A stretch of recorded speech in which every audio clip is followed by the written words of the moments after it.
All right. Good afternoon, good evening. My name is Dr. Rami Azuine. I am the lead faculty here for the Global Health and Education Project's Public Health 360 program. GHEP is a nonprofit organization based in Washington, D.C., and the mission of GHEP is to address the non-medical factors that impact health outcomes.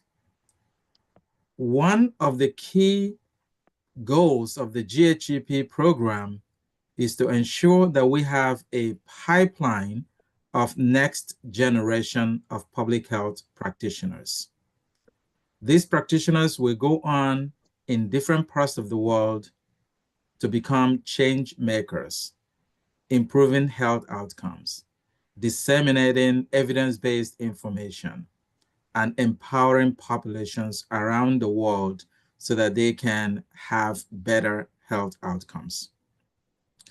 I am so pleased to welcome you today in person, and I'm also pleased to welcome all those joining us virtually via YouTube or Facebook, or those who will be watching this event after the live session. I'm so excited. Today is one of the most exciting days for me, where we actually begin to see the fruit of the labor of our Public Health 360 fellows who come from around the world. We have 4 groups.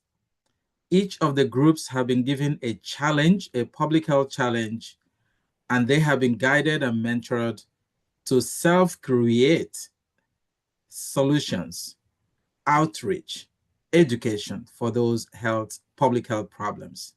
So I'm excited. I'm going to be learning this like you are learning them.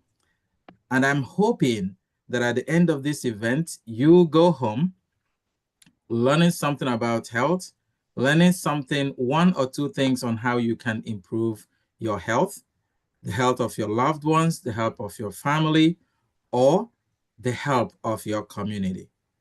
So without much ado about it, I am going to read out how we are going to work today. We have 4 groups, and each of the groups are going to introduce themselves, their roles, and then they talk to us about their projects. I'm inviting you to be relaxed where you are, because I believe that the groups are going to give us actions. They are going to empower us to be able to do something, to take home something that we should be doing to improve our lives.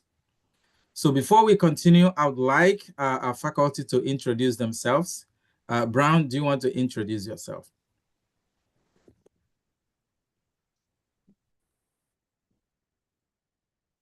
Yes, Dr. Romy. So my name is Brown Magnus Olivers, and I'm a faculty here at the Global Health and Education Project. And I welcome you all to today. So I work as the Outreach and IT Coordinator here and supporting our fellows here at the Public Health 360 Fellowship Program. Thank you. Thank you so much, Brown. As soon as Dr. Susan joins, we will have her introduce herself. So we have 4 different outreach projects today. One is going to be on coronary heart disease. The other one is going to be on postpartum depression. And the third is going to be about physical activity. And the final one is going to be about youth and adolescent mental health. Each of these projects are addressing an existing public health problem around the world. And so I'm looking forward to the opportunity to learn from each of these 4 groups and really invite you, our speakers, our guests, and other students to be able to join in asking questions. So each group is going to present for 15 minutes. Brown is going to man the clock. Then after 15 minutes of presentation, we're going to have about 5 minutes of questions. The chat is live and open. Please feel free to use the chat to ask questions. I will read those questions. And please feel very comfortable to unmute yourself and ask your questions. While the presentations are going on, I would like to implore you to please remain muted. We would like to really know you. So if you can turn on your video, we would truly appreciate that. So again, today is Saturday, May the 3rd, 2025, and I am joining you from Riverdale in Maryland, the United States of America. So I'm going to call upon group number 1 to educate us, to create awareness, to empower us, so that at the end of their presentation, I'm looking forward to 1 or 2 lessons that we can learn. Group 1, take it over. Okay, first of all, please type 1 in the chat to let me know if you can hear my voice clearly. Type 1 in the chat. Okay, awesome. Thank you, everyone. I think today we have people joining us from all around the world. So depending on where you are joining us today, good morning, good afternoon, and good evening. Welcome to our community awareness event.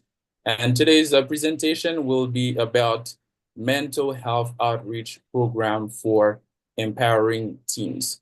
So we know mental health problem among teens is sometimes overlooked, but it is very important for us to address this issue today. And who's been working on this program? Now, this is our team. Let me hand over to my team to present themselves.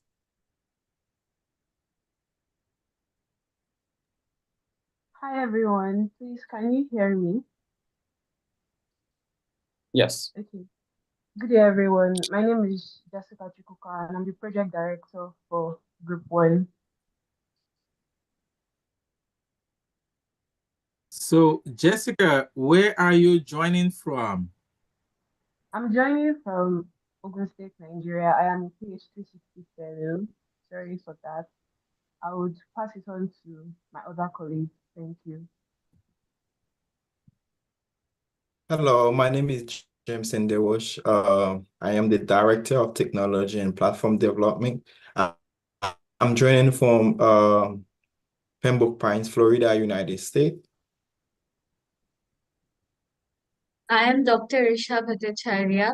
I'm a Public Health 360 Fellow. I'm joining from Manipal, India. I am the Director of Clinical Services for this project. And I am Jovens Alabre. I am a Public Health 360 Fellow. I am the Director of Outreach and Communications for the team, and I'm joining you from Xi'an, China. Now, let's have a look to the table of content. So we'll start with the learning objectives and also with a quick introduction, followed by the educational insights. We'll be focusing on mental health issues in teens and low and middle income countries, with also coping strategies and demonstration. Well, you have the chance to join us in an activity and followed by the conclusion and an interactive Q&A session. Let's move on to the next slide. Now, this is what you will get from attending this. So this is what you will get from attending this session.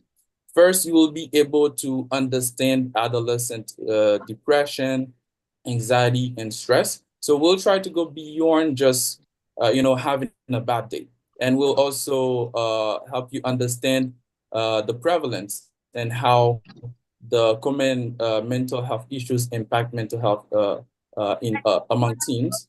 And we'll be able to spot the warning signs, because the sooner we can notice those warning signs, the better we can help. And you'll be able to understand how mental health impacts academic performance and overall well-being of teens. Now, let's dive in. Around the world, and especially in low and middle income countries, mental health issues are on the rise, especially among adolescents. And these mental health issues are depression, anxiety, and stress. And the teens who are suffering from those mental health issues, they don't often get diagnosed, they don't get the treatment and the support that they need. But The most important thing, the good news is that early support and simple education can actually make a difference and can make a significant difference. And this is what the mHOPE program is designed for. So this program is designed to raise awareness and equip youth with practical and real coping skills. And by the end of also this presentation, we will look at the basics, what's happening, why is it important? And most importantly, we will look at ways that you can help. You as a sibling, as a teacher, as a parent, will dive in practical ways that you can help empower teens dealing with mental health issues. Next slide.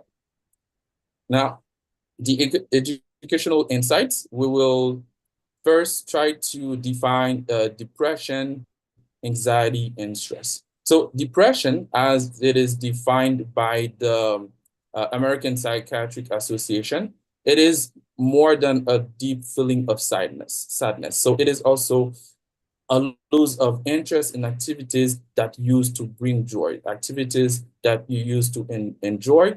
And those feelings last for at least 2 weeks. And it goes beyond emotions. It can affect your physique and also decrease your ability to perform, to function either at work, at home, or at school. The next term is anxiety. So anxiety is more than just worry. It's just a constant feeling of fear and nervousness. And and also it is one of the most common mental health disorders, and teens are also affected by anxiety. Stress, on the other hand, is defined as a physical, mental, and emotional factor that can cause our body to, so stress, so our body can affect our body, our mind, and also our emotions. So a small dose of stress is okay, but over time, it can accumulate and affect our ability to perform. So although all those terms, they are different, but somehow they are interconnected, and teens are severely affected by depression, anxiety, and stress.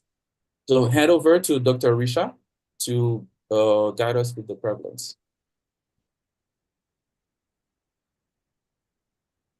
You're muted.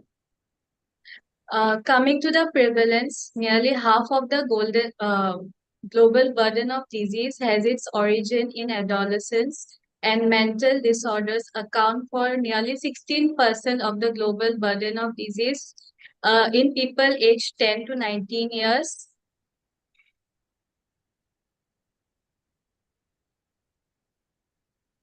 Globally, 10 to 20% of adolescents have like mental health disorders, and this is and adolescents from low and middle income countries are very much vulnerable to it.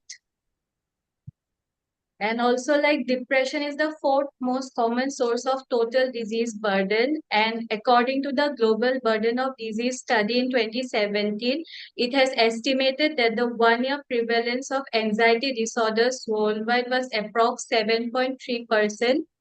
Coming to the place that we have taken to conduct the community outreach program is the state of Ogun in Nigeria, where also there is a high prevalence of mental illness among the adolescents.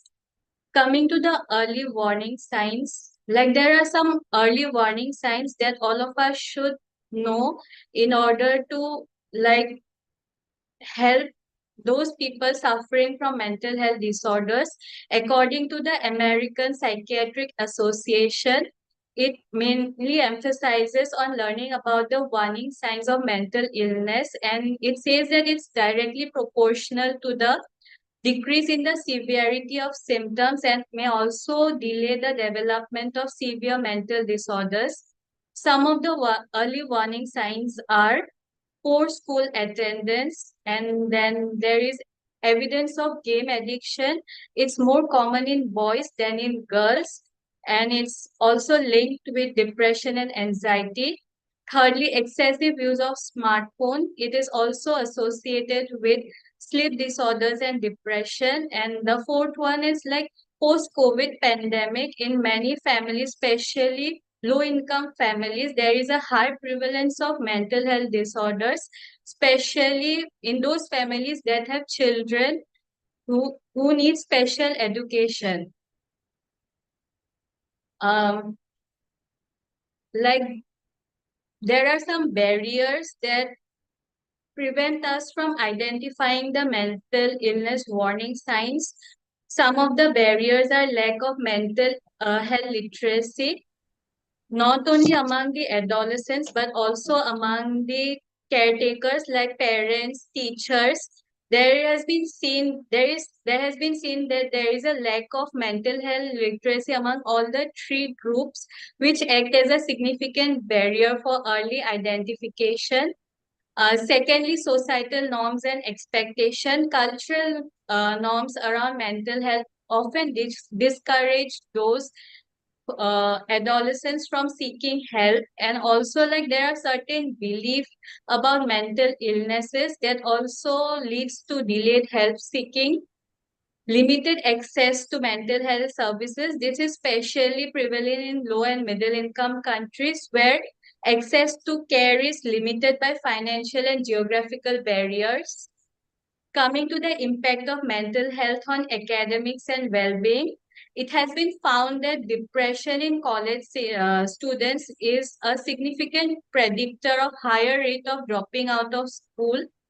And also, adolescents with signs and symptoms of common mental health disorders such as anxiety and depression show low academic performance. And also, there has been like a prediction that lower rates of enrollment in post-secondary education is seen among youths who suffer from anxiety and depression. I'd like to hand over to Jameson. Thank you. And I would like to talk about strategy and demonstration that we will take. Next slide, please.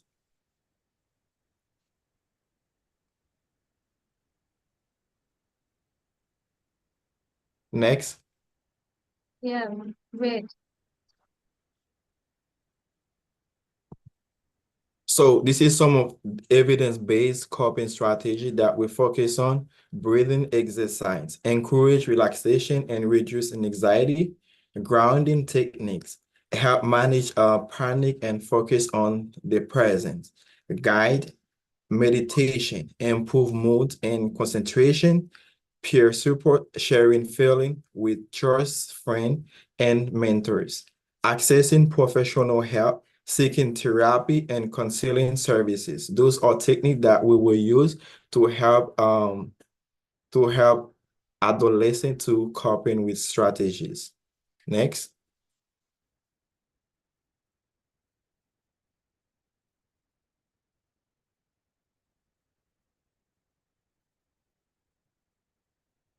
Next, please.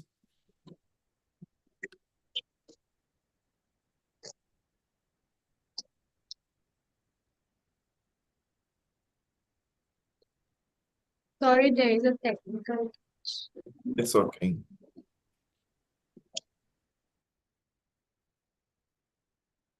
So, will way to support adolescent with mental health. Like, for example, if you're a parent, you have to pay attention to behavior change, because if your child suddenly isolate, sleep too much, or lose interest in things they used to enjoy, don't ignore it, because any small changes can lead to a major issue. And create a safe space to talk to your child. Instead of like reacting with anger, try to saying, I have noticed something of I would like to talk to you about it. Make sure you talk to them, have them become your friend, because as a child, if they're not open to you enough, they will not talk to you. And talk to them. Learn things. So create instead react anger. Do not act with anger with your child, open to them and talk to them. If you feel that they're not open enough to you, if you know someone that they open more, ask them to talk to this child to figure out what's going on with them. And then if we don't know what's going on, we can help. So for sibling, be the bridge. If your younger sibling open up to you, like listen to them, because once you listen to them, that gonna show them you really care for them. Notice mood shift, like for example, if they change, they stop laughing, they stop hanging out, some activities they used to do. If you see some changes, address that with them. Ask them like what's going on, encourage them, support them, say things like it's okay to talk to someone. Don't let them feel like if they talk to you, it's something is wrong. Make them feel comfortable. Together as a family. So technically, we have to talk about feeling. Even sometimes it's hard. Like mental health should be as normal as physical health at a dinner table. Like for example, most of the time we open to talk about like physical health, but we never addressing like mental health. So mental health is very important as physical health. Attended school, community program, if you know any school that have program or community program that can help, you show that you care, take them to places where they can get help. Advocate locally, ask school, clinical churches, if they have activities, take them there and get more information and more support to help them. Now I will hand over to my colleague, Jessica. Okay, everyone. So based on what we've heard, we're going to be doing a little demonstration to help for what we can do to help teenagers in case of an anxiety attack or when they're stressed or anything. So if we could all take a deep breath, then hold it for 5 seconds. So let's just all breathe in, hold for 5 seconds, then breathe out. That's the breathing techniques. This can help reduce the anxiety that they feel. Then we can also do the grounding technique. It also helps to calm anxiety. So you ask them for 5 things they can see, 4 things they can touch, 3 things they can hear, 2 things they can smell, and 1 thing they can taste. Then after we do this, you can follow it up by a 2 minute breathing exercise. Next slide, please. So in Jessica, conclusion, will you be walking us through the breathing exercise? okay, yes. So everyone, please let's take a deep breath and hold for 5 seconds. Then breathe out. Breathe in again and breathe out. So while doing this, it will help calm your nerves. It works for either teenager, a child, or even an adult. It helps to calm. It can also be used as a little bit of meditation. So just be taking deep breaths to help calm, to help walk through either the pain or the anxiety. Moving to the conclusion, please. In conclusion, mental health challenges are common among teenagers, especially in low and middle income countries. This is to say that in, like, take for example, Nigeria, most of our adults, most of our parents, they believe that mental health is not a thing amongst teenagers. That what are we facing that we're having mental health issues? Like, I believe that because of the hormones, the development in the body, everything from schools to wanting to be among your peers, wanting to go through your peers, a lot of things affect these teenagers' mental health. And if we don't target it, if we don't help them to walk through it, if we don't show them, okay, instead of taking drugs, instead of focusing on alcohol, instead of stress eating or any other thing, we could help them find healthy coping strategies to help curb the the issue. Because having a child that is depressed, most adolescents that are either addicted to drugs or substances, it comes from depression. It comes from them suppressing these mental health issues because in in most African homes, parents don't listen to us. We don't really have a say. So instead of shunning them away when they come to you for an issue, we should also like try to speak to them, like come speak to them from your perspective, or rather put yourself in their shoes. It may not be the same thing of how you face or what you faced in the early years. So instead, try to focus on the now instead of how you were brought up then. Identifying this early and also doing interventions can improve the outcomes a lot. Forming friendships with your children, forming friendships with your students helps a lot because they will see you as a face. Anything that happens to them, you're the first person they want to talk to about it. Any small issue, you're the first person they would want to talk to about it. These evidence-based techniques will help. Anxiety attacks happen a lot. They may not know what it is, but if you are knowledgeable enough to, okay, because of their increased breath or they can't focus on anything, sometimes they can't even breathe because of the anxiety that they're feeling. Mostly when they are forced to present something in class or something like that, they would have a panic attack or an anxiety attack.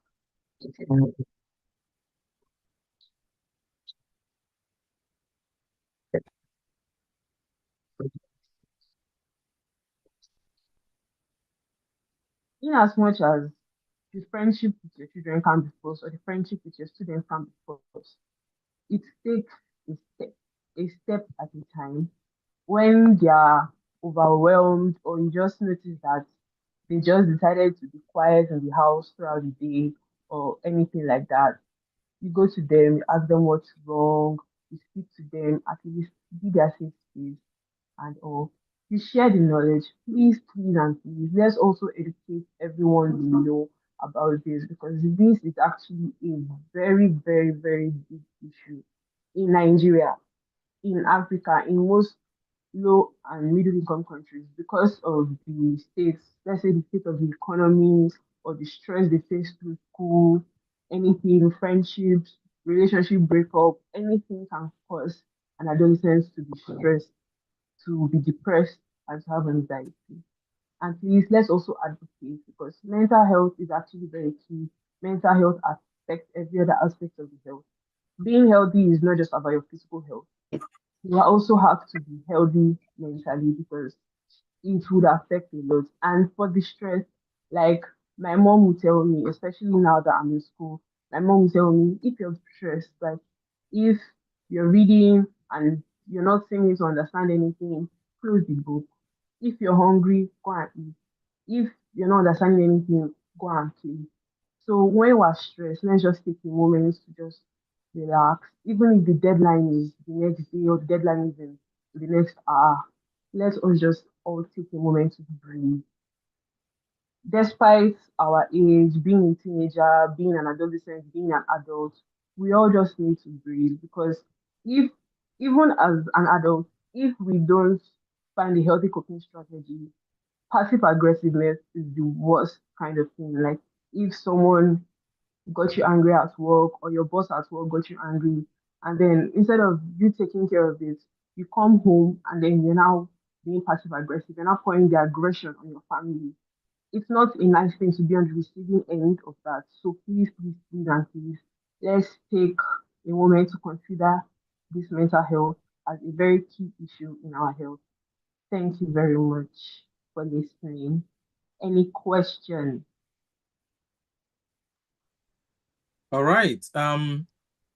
Excellent work. I learned a lot from group one, comprising of Jovens, who joined from China, Jameson, who joined from the United States, Dr. Risha, who joined from India, Jessica, who joined from Nigeria.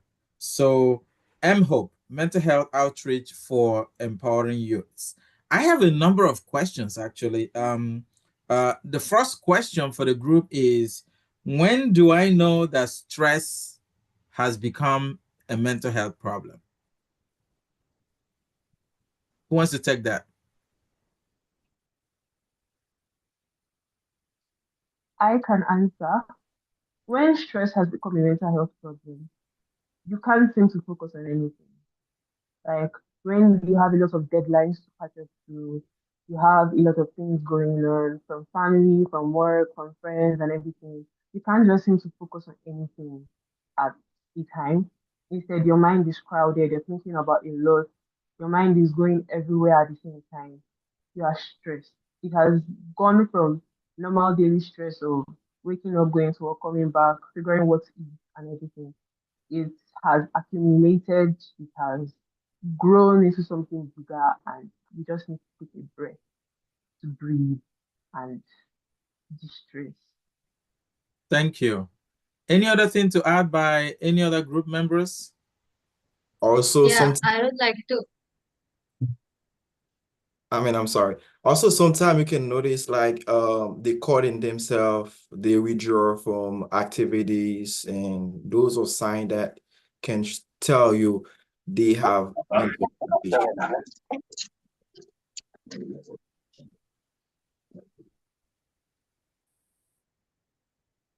Go ahead, Jameson. Yes.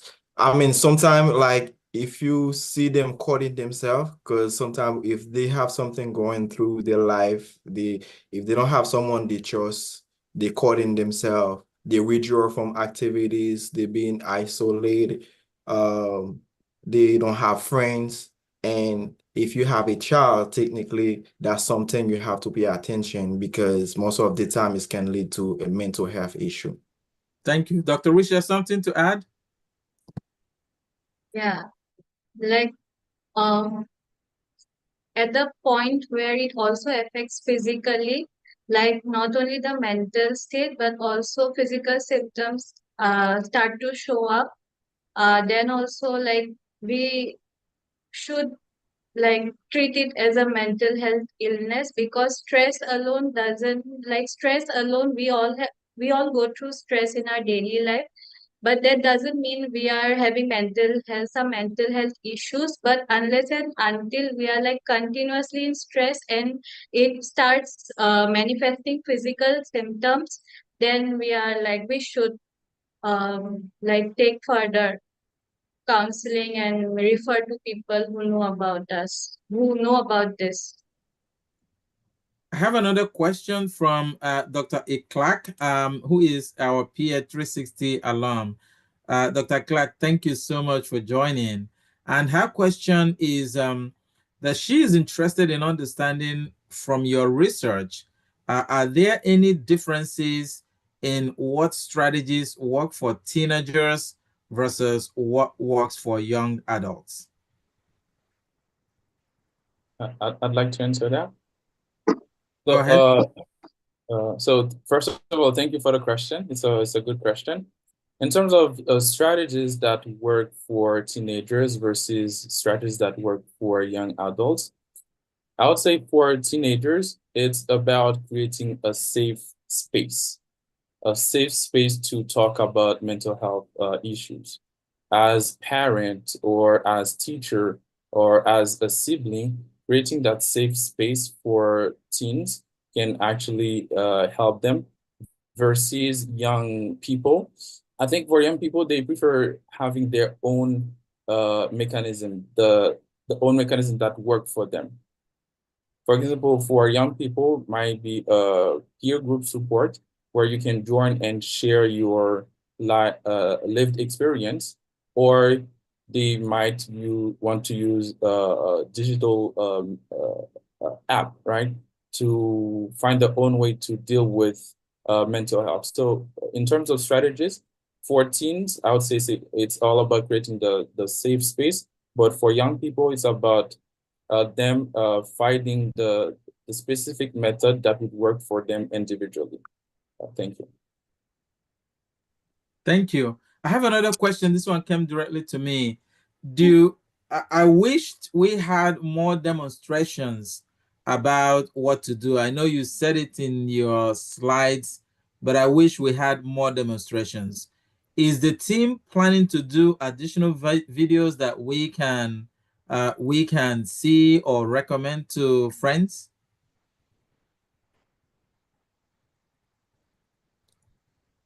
That's a good question, right? You guys had a slide on demonstrations, but the demonstration was very brief, right? We talk about the concept of empowerment. So the question is, do you plan to do a video that has the full demonstration that we can consult? Okay, I'm gonna go ahead and answer this. Yes, our demonstration was very short, and so we didn't have that in mind for now to do a video like separately to demonstrate it. But this is a good suggestion, and as a team, we will work on that and see how we can work on a video and make it available. Thank you. Let's see. Is there another question here that I'm missing? Please let me know if you would like to unmute and ask your question. But as we wait, please join me and unmute and let us congratulate Group 1 for an excellent presentation. Good job. Okay, moving on. Thank you so much, Group 1. We learned a lot about the MHOPE program, what we can do as parents, what we can do as uncles, what we can do as aunties, what we can do as community members to support our young people who are dealing with stress, with anxiety, with depression, and with mental health generally. This work is very important. It's not only limited to low and middle income countries. I think the value of this work is global. So thank you so much for your work. And we're going to take you on the audience question about videos on demonstration. The person took that question out of my mouth, so I really appreciate that question. All right, group number 2, the floor is yours.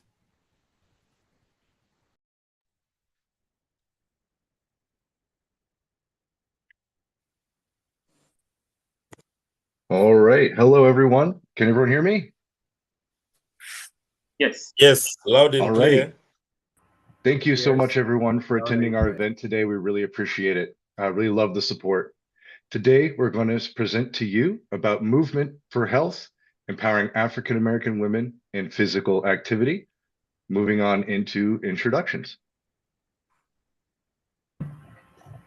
So I am Blaise Kulamo, a Public Health 360 fellow.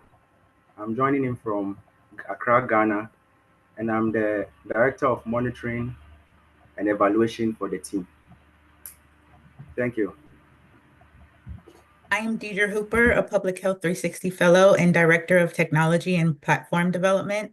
I'm joining from Alexandria, Virginia, United States. Greetings, colleagues, everyone, wherever you're joining from.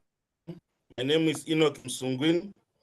I'm a Public Health 360 Fellow, and under this project, which we are working on physical inactivity, I'm the Director for Strategic Partnerships. I'm joining from Harare, Zimbabwe, down in Africa. Lovely to meet you all. Hello, my name is Kavita Chand, and I am a PH360 Fellow. I am the Director of Outreach and Communications for my team. I'm joining from Modesto, California, from the United States. And I'm Kende Aromolaru, a Public Health 360 Fellow, joining from Abuja, Nigeria, and I am the Clinical Director for this program. I am Ken Lindinger, serving as the Project Director, also a Public Health 360 Fellow, and I am calling from San Jose, California in the United States. All right, take it away, Kehinde. All right, so by means of introduction, we'll start with what physical activity is. And physical activity, according to the Sedentary Behavior Research Network, is defined as any body movement that involves the consumption of energy through the muscles and joints. So if you think of your joints, the shoulder joints, the hip joints, the knee joints, ankle joints, any movement of the body that involves the use of these joints is referred to as physical activity. Then the WHO, the World Health Organization, also has some guidelines, which includes at least 150 minutes per week of moderate activity, or at least 75 minutes per week of vigorous physical activity, or a mix of both. So you might wonder, what is moderate activity? What is vigorous physical activity? So moderate activity is any activity that increases your breathing rate, your heart rate, but still allows you to hold the conversation. While a vigorous activity, significantly increases your breathing rate, your heartbeats, and you'll find it very difficult to keep up with normal conversation. So physical inactivity, by contrast, is failure to meet these definitions of physical activity. And it can also mean not meeting physical activity guidelines listed above, which includes at least 150 minutes per week of moderate activity, 75 minutes per week of vigorous physical activity. So by age, we can also define physical inactivity in children as sitting for over an hour, excluding sleep, and in adults, engaging in less than 150 minutes of moderate weekly exercise. Next slide, please. So here we see a picture that is describing what a sedentary lifestyle looks like. This particular slide is important because there is a difference between sedentary lifestyle and physical inactivity. Even at first glance, you might think that they mean the same thing, but a person can be physically active but still have a sedentary lifestyle. So what is sedentary lifestyle? It's just basically sitting for long hours without any activity, such as, okay, the lady over there on the left sitting watching the TV, just eating pizza. There is no engagement of your joints per se in this picture, as well as the picture on the left. So, but for physical inactivity, is just not meeting the recommended guidelines for physical activity. So a person can be physically active but still have a sedentary lifestyle. Take, for instance, you're sitting for long hours at work, even though you still engage, maybe you still go to the gym or something like that, but at work you get to sit for long hours. That is still a sedentary lifestyle. Next slide, please. So here is just showing pictures of examples of physical activity. Any activity that moves your body, increases your respiration rates, increases your heart rate, is a physical activity. And it can include exercise of many different types or intensities. So mowing the lawn, just doing your regular house chores, is like a moderate physical activity, moderate intensity physical activity. Then if you're swimming, let's say fast-paced swimming, or you're climbing uphill with a backpack, that's more vigorous activity. So the more you engage in this thing and the longer, the better active you stay. So right now, I'm going to hand over to Deidre.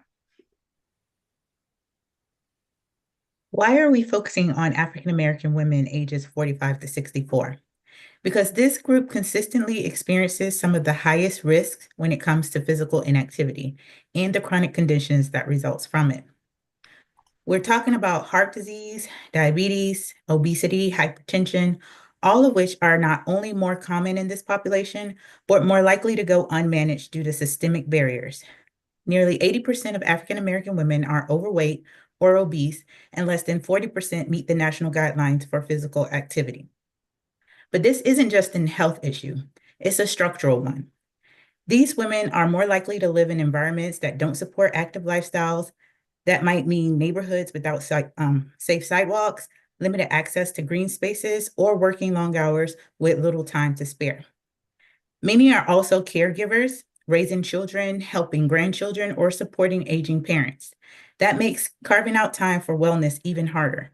Layer on the financial strain and health system mistrust that often exist in these communities, and the barriers grow even higher. Next slide, please. This group faces an elevated risk of physical inactivity, not because of lack of willpower, but because of deeply rooted systemic and social barriers. They are disproportionately impacted by chronic conditions like obesity, hypertension, and diabetes, as mentioned earlier, all of which are worsened by inactivity. Many live in the areas that aren't safe, and they're often navigating these challenges with limited health literacy or digital access, which means they may not be aware or feel included in traditional fitness or wellness programs. On top of that, we know that after age 45, natural physical changes like muscle loss and joint stiffness can make movement harder, but also more important than ever. Next slide, please. My apologies. 1 second.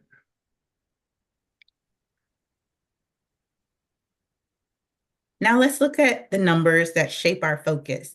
These numbers highlight exactly why our program is necessary and why it's targeted to African American women between the ages of 45 and 64. Let's start on the left. Only 36% of African American women meet the recommended physical activity guidelines. That means nearly 2/3 are not moving enough to protect their health. As a result, we see elevated chronic disease rates. 58% of African American women have high blood pressure, a major contributor to heart disease and stroke. And 22% have been diagnosed with diabetes, which not only reduces quality of life, but increases medical costs and risk for serious complications. Perhaps the most powerful number is the one on the far right, life expectancy. African American women live on average about 4 years less than white women. That gap reflects a combination of factors: limited access, environmental barriers, stress and inequality, inequity in the healthcare system, and we can't close it with treatment alone. Why does this matter? Because physical inactivity is a leading contributor to heart disease, diabetes, obesity, and some cancers, all conditions that disproportionately affect Black women. Remember, nearly 80% of African American women are overweight or obese, and these disparities start showing up earlier in life, which is compounded by midlife. This isn't just about steps, it's about understanding where and why movement isn't happening, so we can design smarter interventions and empower women to reclaim their health on their own terms. Next slide, please.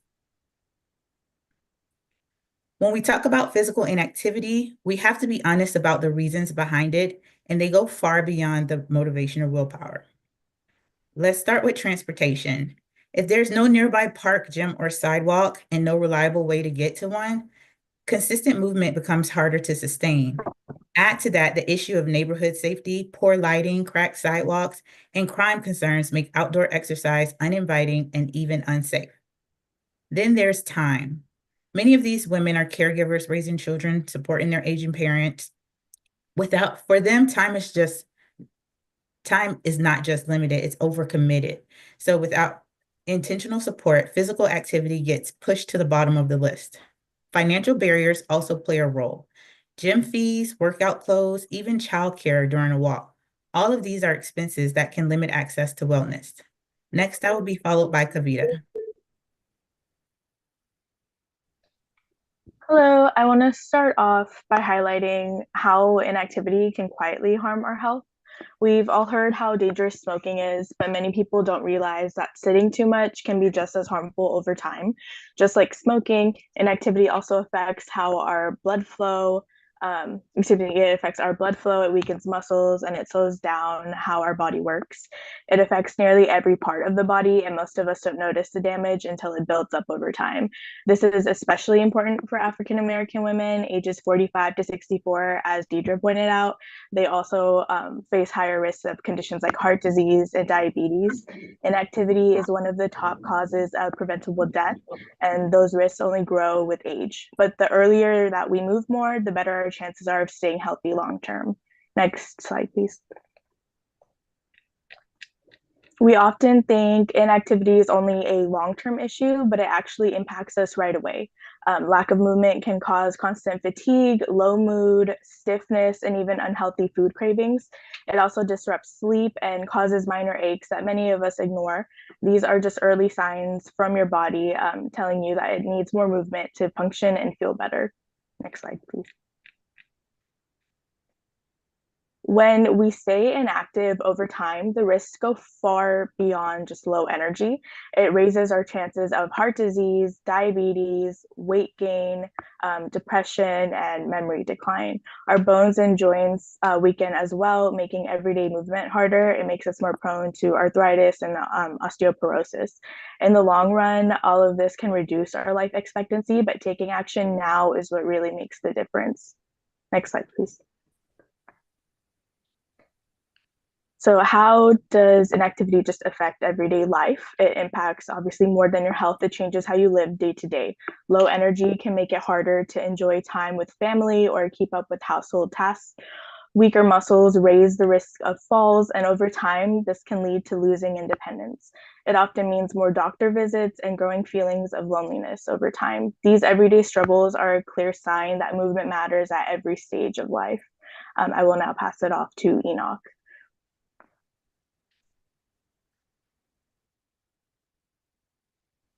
Thank you. Next slide. Yes, so this slide, we are looking at the strategies to prevent physical inactivity. And we've got multifaceted approaches that varies from one aspect to the other.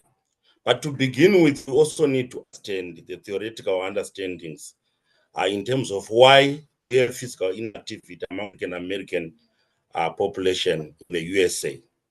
So just to understand this, a lot of factors have already been alluded to. The social centers have already highlighted that there might be factors to do with the safe spaces, to do with the ability to cycle, ability to exercise, etc. So understanding what factors can also contribute to the well-being and the health of an individual.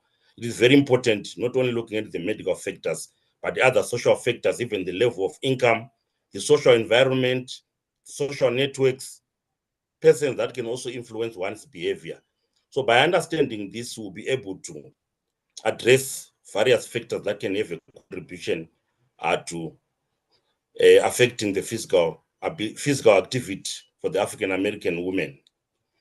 The other aspect which we want to work with you, African American women as a community, is to look at the multi-sectoral approach. We don't want to look at one agency to address the problem of physical inactivity among the target population. The issue of inequality and economic factor might require you, the African American women, to be empowered enough to go and demand improvement in services from your local political leadership, from your local authority. So from a multi-sectoral perspective, we're going to also work together with the public practitioners, with political activists, all to empower you to be able to do advocacy and demand so that you also have equal opportunity with other members of the community. Next, we also look at the downstream approach.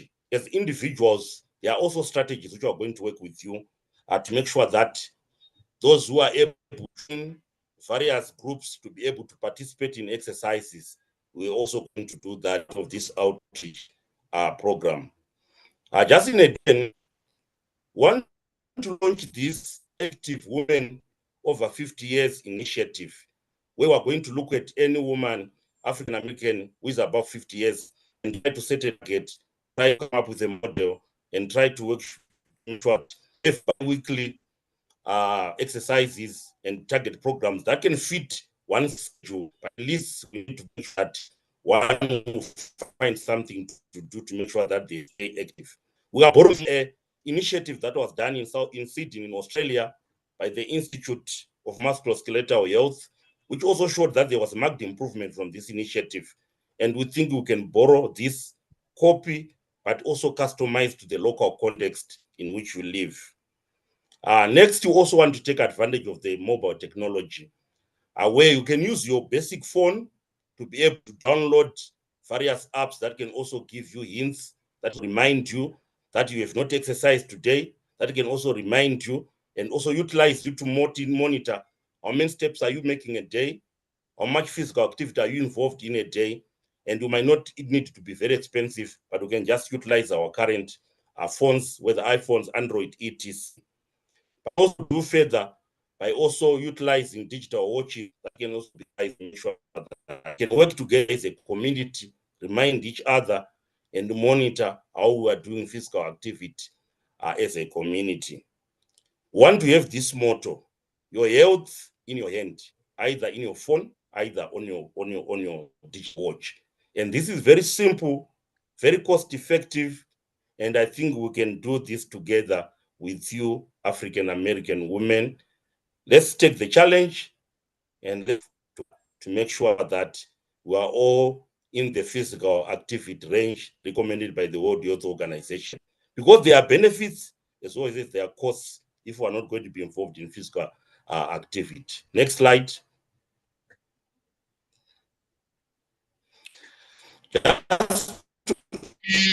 On, there are various also activities which also introduce and work burdens, as also depicted on the picture, so that those who are able to join, they can also this, and this also promotes social belonging, and also the opportunity to share any insights how one is also undertaking physical activity, so that you can also inspire and also a member of the group. As the director, I'm going to take the lead in linking with strategic organizations like private health insurance, the local authority, where we can come up with incentives and discounts to say one who is able to meet some physical activity will get discounts in terms of their contribution and their medical insurance. Furthermore, take an initiative looking at cultural context and the various contextual factors to engage with local churches that you are also part of the community too. And with these, we can also come up with win-win programs with the churches where we can dedicate 1 day per week to also let's push each other to participate in the physical activity, so that we enable everyone to be active for our better health, for our better well-being. And last, we also need to take note of what we are doing. Are we really making progress? Are we holding each other to account as a group, so that we can push each other up to the boundaries, up to the targets, in line with the World Health Organization framework for reducing physical inactivity by 15% by 2030. I thank you, and collectively, a community, working with us as your practitioners, together as a team, we can do better and activity. I yield back to Kenneth. Thank you. Right here we have a simple diagram just going over our issue, our problem, physical inactivity, and our end result that we want to go for, which is behavior change to help improve that. And here we also have two different pathways that we could use often simultaneously to address that. We have individual interventions like behavior change interventions, as well as policy or environmental changes. And here we just have a summary of at many different levels of programs, a lot of different organizations across the world that have created initiatives or enveloped initiatives into themselves to address physical inactivity, including some with the CDC here in the United States. In our research, what we found to be the most effective methods would be using the trans-theoretical model. Some might know that as the stages of change. As we can see on the diagram here over on the side, these are the different stages your mindset may be in when trying to address an issue or problem that you may want to change, or you may not even be aware of. That is part of this model as well. In the pre-contemplation stage, for example, you don't even know there is a problem. They move on to starting to recognize the problem, then preparing to address the problem, addressing the problem, and maintaining that change. Now, something to note is that this isn't always linear and straightforward like this diagram would have you believe. You could start at any of these stages. You could start preparing with something, and then you could also move from stage. You can move backwards in stages too. Relapse is also possible, definitely. Now, something else to note is that relapse doesn't necessarily mean that all your progress is gone. So that's something to keep in mind. The most effective ways to make these changes come about that we've seen are setting actionable, attainable, sustainable goals and having a social support system to rely on. And then we also have other factors that have helped to solidify behavior change, such as biofeedback. So kind of what we were talking about before, getting your heart rate, making sure you're in that right heart rate zones, for example, for exercise, being shown how to do these exercises or behaviors, practicing it, making it part of your habits, having tasks that are graded to show your progress, to actually show how your improvement is, planning, making good actionable plans that you can follow through with, and then also rewarding yourself every so often because you deserve it. See here.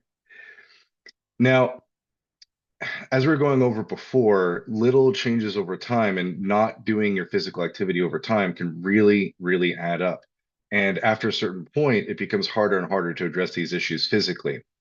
Now, the previous guidelines for the WHO, the World Health Organization, and CDC also has some similar guidelines. Those can be kind of lofty and unattainable for a lot of people and very daunting to try to address.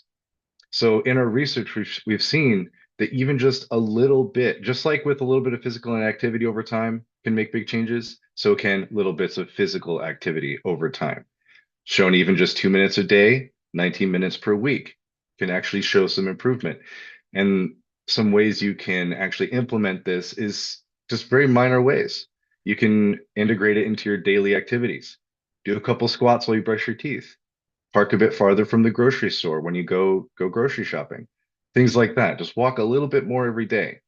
The important thing, the couple of important points I want to drive home here are, one, all you need to do is do better than you did before. You don't have to attain these lofty guidelines and goals, although those are ideal. And two, you have to make sure you at least somewhat enjoy it so it's sustainable. That's a pretty important thing too. And I believe next I'll hand it over to Blaise.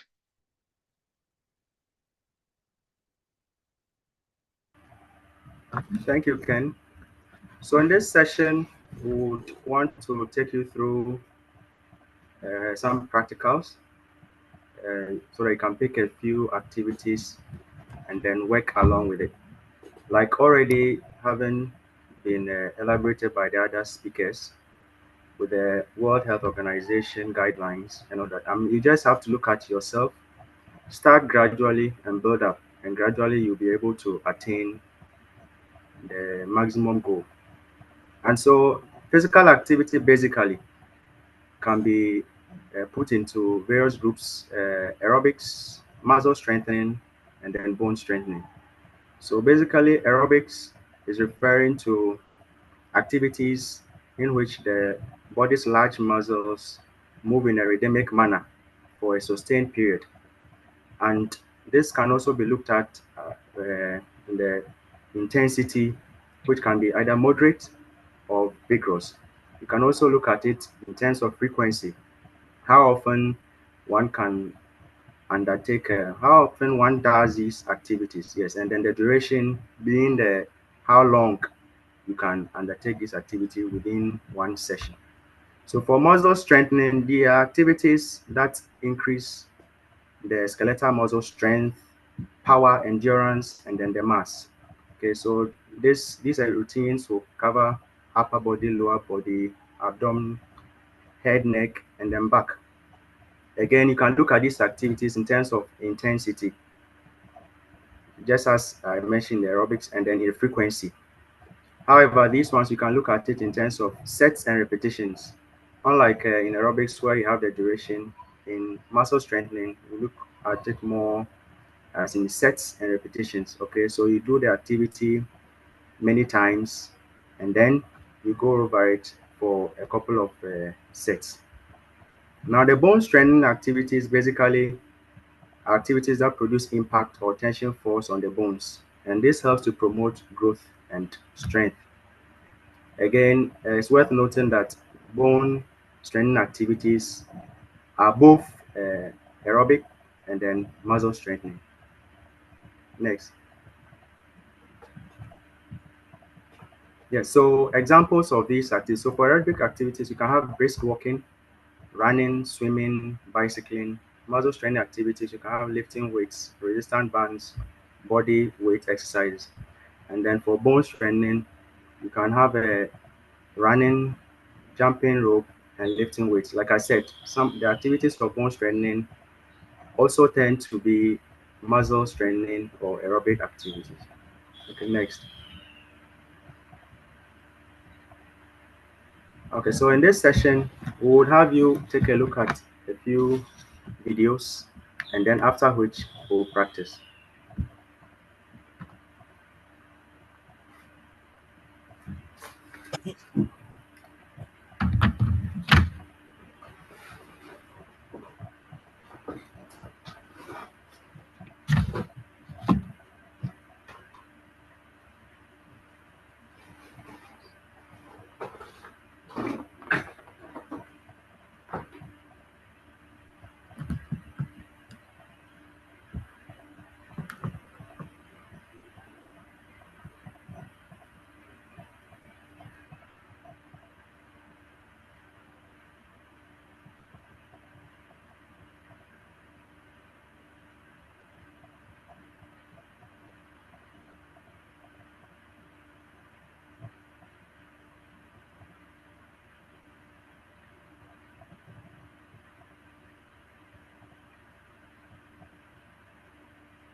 Okay, so these are basically the videos.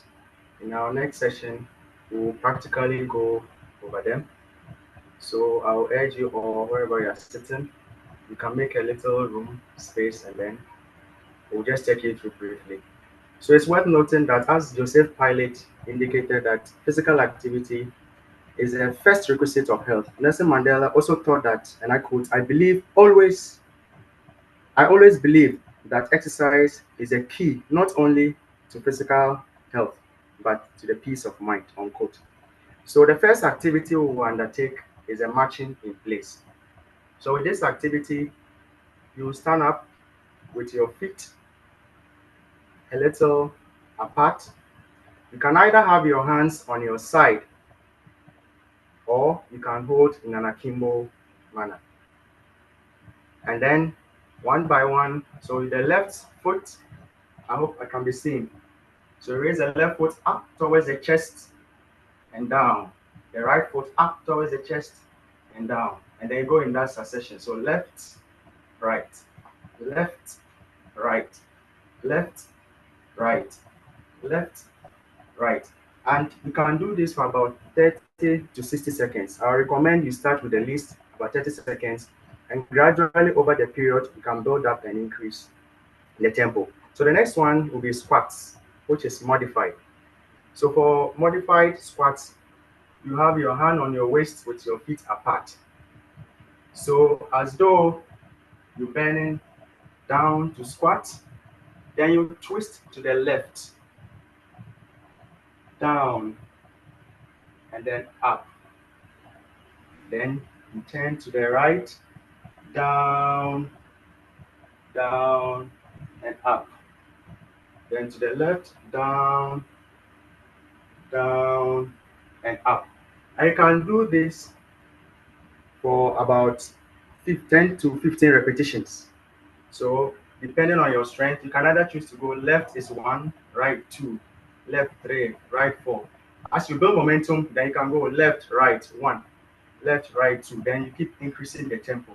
So the next one will be arm seeking leg. So with your right hand up, what you will do is to try, I hope I'm being seen clearly, some of my, yes. So the right hand up, okay, with the feet apart. Then you try to touch the left foot down. But whilst you are going, you move the foot back as though to hide from the hand. So you go right hand to left, you come up. Left hand to right, you come up. Hope this is clear. Yes. So you go right to the left foot up, left to the right foot up, right to the left foot up, left to the right foot up. And you can do these repetitions for about 15 to 30 seconds. Okay. So we are just going through this series. What you can do is you can pick 3 or 4 of them, then you go through them in succession over and over till you get very used to. So the next activity will be punch and kick moves. Okay. So what you do is you try to punch right hand forward whilst kicking with the left leg. So they'll go together, right hand, left leg. So kick, and then you alternate left hand, right leg, kick. Yes. So left, right, left, right, left, right. So when you get used to the motion, you can actually add the back kick.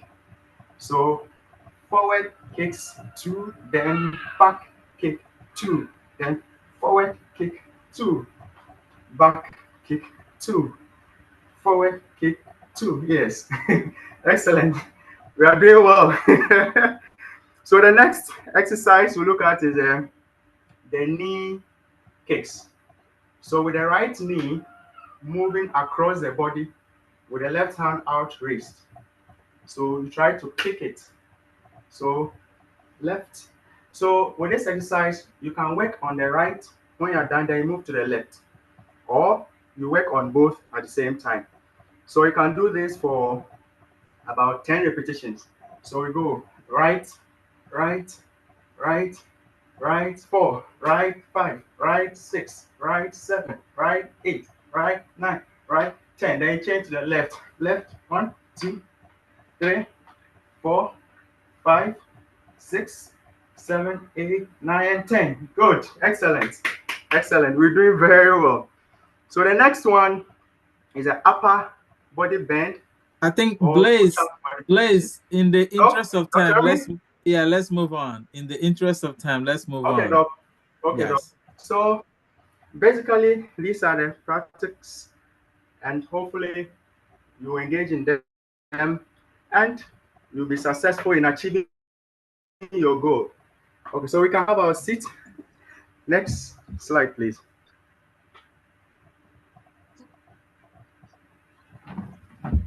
Yes, so in summary, I would say, depending on the goal you intend to achieve, aerobics basically helps to improve the cardiovascular health. Muscle strengthening helps to build strength and endurance. You have bone strengthening activity, also promoting bone health. So I would encourage you all that these are not expensive activities to undertake. Okay, you don't need to go and buy objects. I mean, for those who can afford, the gym is good. But at your home, in your small space, cost-effective, non-expensive activity, you can engage daily. My recommendation, start moderate, then over the time you build up to achieve your goals. So I'll thank you all for engaging in this session, and I believe it was a wonderful time. So Movement for Health, we are indeed empowering African American women in physical activities. So at this point, I would hand over to Ken to take over. Thank you. All right. What questions does everyone have for us and our team? That was really good. So we have this team. This is a really global team. Blaze from Ghana, Deidre from the United States, Enoch from Zimbabwe, Kavita from California, Keinde from Nigeria, and Kenneth from the United States. That was really, really good. I am sweating now. So who said that you couldn't do exercises virtually, right? One thing I loved about this group and is the demonstration, the power of the demonstration, affordability. You know, when we hear about physical activities, we always think I have to register with the gym and then pay $50 every month. And then who can afford that? Sometimes, like Deidre pointed out, I have to walk on the streets. And what if the streets are not safe? But with what we have learned today, you can actually make a whole lot of difference in your house. Once you have shelter over your head, you can participate in physical activity. So keep the questions coming. We're going to take one or two questions and then move on. I have one question. One remark here. It said, and that was very powerful for me. It said 2 minutes of exercise per day will lead to 18% lower risk of dying. That's very powerful.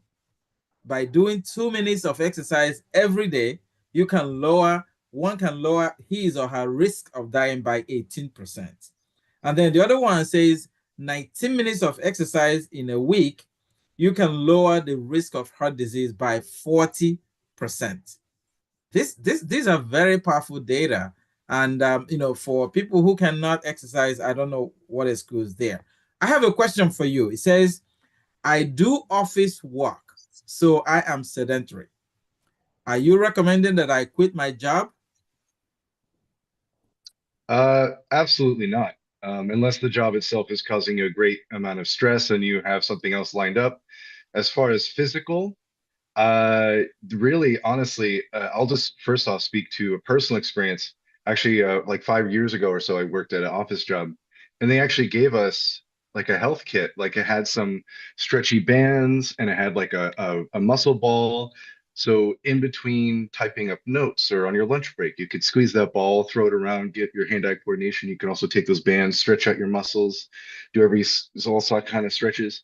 And even if they don't provide them, those bands are not terribly expensive. So you could have something like that at your desk, or during your lunch break, you could walk around instead of taking the stairs, because I'm sure any office you work at might have many floors. You could take, instead of taking the elevator, you could take the stairs, at least, one floor, and then the elevator, the rest, work up to it.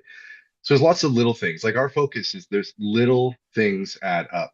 So even for a sedentary office worker like yourself, it's the little things. It's the little things.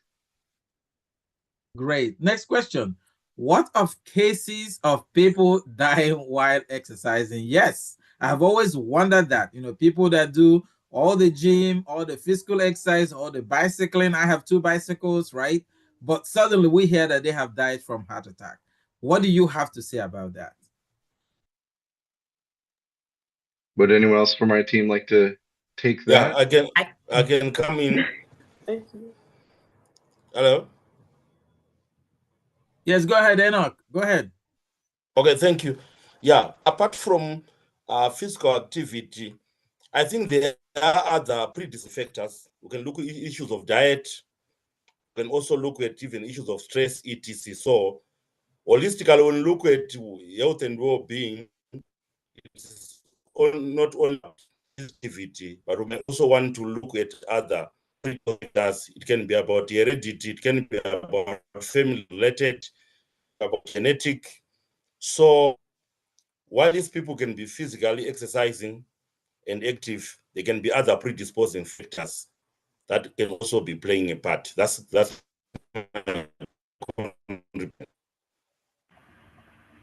Okay, Doc, I'd like to add a little to that. Go ahead. Yes, so basically, like I indicated, you need to look at your strength and then you go with a measure. Some people have medical conditions that will not allow them to do certain exercises or adapt certain postures. And so what you can do is also seek professional advice. Physiotherapists are around to help. And then possibly they will guide you as to the level you can go. Okay. It's not any extensive things you should do, just the basic things. Doing your waste, mopping in the house, lawning. Basically, when you are even washing, or not that you need to add a bit of brisk activities, okay, and just watch and measure according to your strength. Then gradually you can build it up. Thank you. Thank you so much. Please join me. Let us give group number 2 a round of applause and show them some love. This is great. Really, really good. Really, really good. Thank you so much, team. We appreciate. Now, moving on. Remember again that we have 15 minutes of presentation and 5 minutes of question and answer, and then we'll move on to the next group. So we have 2 more groups. Group number 3, the floor is yours. Thank you very much, Dr. Romy, and to all the teams that passed before us.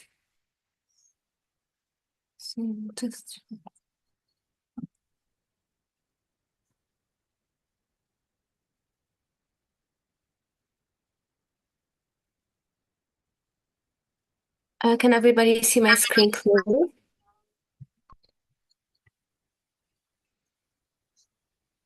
Not yet, Doha. Not yet. Yep, now we can see. Yes, we can. Thank you very much. So hello, everybody, and welcome. I am thrilled to be introducing you today to our community outreach program that is targeting the main reason for maternal mortality in the United States, which is postpartum depression. And our community outreach program is under the name the Safe Motherhood Initiative, or the acronym TSMI. So we would first like to start with a quick introduction of our team members. First of all, my name is Doha Ajari. I am a Public Health 360 Fellow and the Director of Monitoring and Evaluation, and I am joining you all today from Tetouan, Morocco. I'm Mariangela Di Matus. I'm a Public Health 360 Fellow joined from England, and I'm the Director of Health and Wellbeing.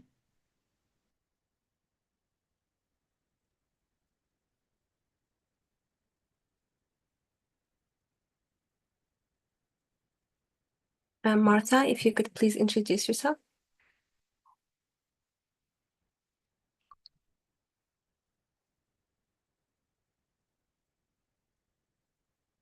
We can proceed to the next person. I'll move on to Martha comes in. Okay. My name is Amarachi Oji, and I'm a PH 360 Fellow. I'm the Director of Outreach and Communication, and I'm joining you today from Bonny Island, Nigeria. Martha, over to Can you hear me now? Yes, we can. Thank you, Martha. Sorry about that. I'm Martha Kulamo. I'm a Public Health 360 Fellow. I'm the Director of Strategic Partnerships, and I'm joining from Accra, Ghana. My name is David Oseidia. I'm a Public Health 360 Fellow. I'm the Director of Programs, and I'm joining from Fairfax, Virginia, in the United States. Thank you, everybody. So first of all, I will be going through quickly the list of contents that we will be covering in our conversation today. The first one being a quick introduction and the statistics on maternal mortality as it relates to postpartum depression. Then who is at risk, diagnosis and how to recognize the signs of the disease, prevention and risk reduction, and then finally management and additional tips. So first of all, what is postpartum depression and why does it matter? Postpartum depression, sometimes also referred to as perinatal depression, is a mood disorder that happens during pregnancy and after childbirth within the first year after the birth of the child. The symptoms range from mild to severe, and in rare cases, the symptoms can be severe enough that the mother and can pose a threat to her health and the baby's health. There are two main terms to know with regards to this issue. The first one being perinatal depression, which includes prenatal, which means during pregnancy, and postpartum depression, which means in the first year of birth. There's also the term perinatal mental health, also related to called PMH, which is everything relating to mental health that occurs during pregnancy and in the first year following the birth of a child. And the symptoms of postpartum depression vary in intensity, but generally they include depressed mood, loss of interest, changes in sleep pattern, appetite, feeling of worthlessness, not connecting to the baby, and in very severe cases, suicidal ideation. So these are some important statistics to know with regards to postpartum depression and maternal mortality. In the United States, postpartum depression is the leading cause of maternal mortality, accounting for 23% of maternal deaths that have been found to be associated to a mental health crisis, which includes suicide cases. This equates to about 1 in 8 women, and in Iowa, it's actually 1 in 7. So that is the state that registers the highest number of deaths. 84% of these deaths have been deemed preventable, and 30% of them occur usually between day 43 to day 365 postpartum or after birth. There is also a big relationship between postpartum depression statistics and race, where 34.8% of cases were non-Hispanic white persons, followed by 24.1% Hispanic. And these are the two race groups that register the highest numbers. With regards to global maternal mortality, in the United States, there has been a 24.6% increase in maternal mortality ratio between 2000 and 2014. And the United States is actually the only developed country that has noticed this increase, and that it has been mainly due to postpartum depression, since the United States is one of the developed countries, that registers the highest numbers of it globally. And now I will be passing on to Marie to discuss the diagnosis and how to recognize the signs. Thank you. Thank you, Duha. So when we think about who is at risk, it's important for us to remember that it's not simply about hormone change and, how the culturally people can think about it. Although those do play an important role, there are several evidence-based risk factors that increase a person's vulnerability to developing postpartum depression.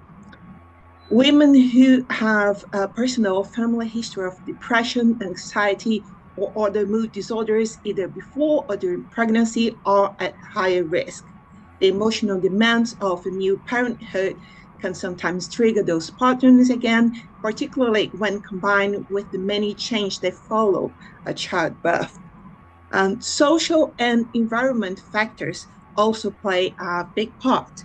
Lack of part support, minimum family involvement, financial strain, and limited access to healthcare service can all contribute to a higher risk. This circumstance can leave a new mother feeling isolated, overwhelmed, and without the resource she needs to cope. In addition, major life stressors like moving houses, relationships conflict, or job insecurity can compound the emotional load during the postpartum period. So it isn't about someone simply being emotional or not coping well. These are real medical and social risk factors backed by research. And more aware we are of them, the better equipped we are to offer support, reduce stigma, and create safer and more supportive environments for new mothers. Next, please.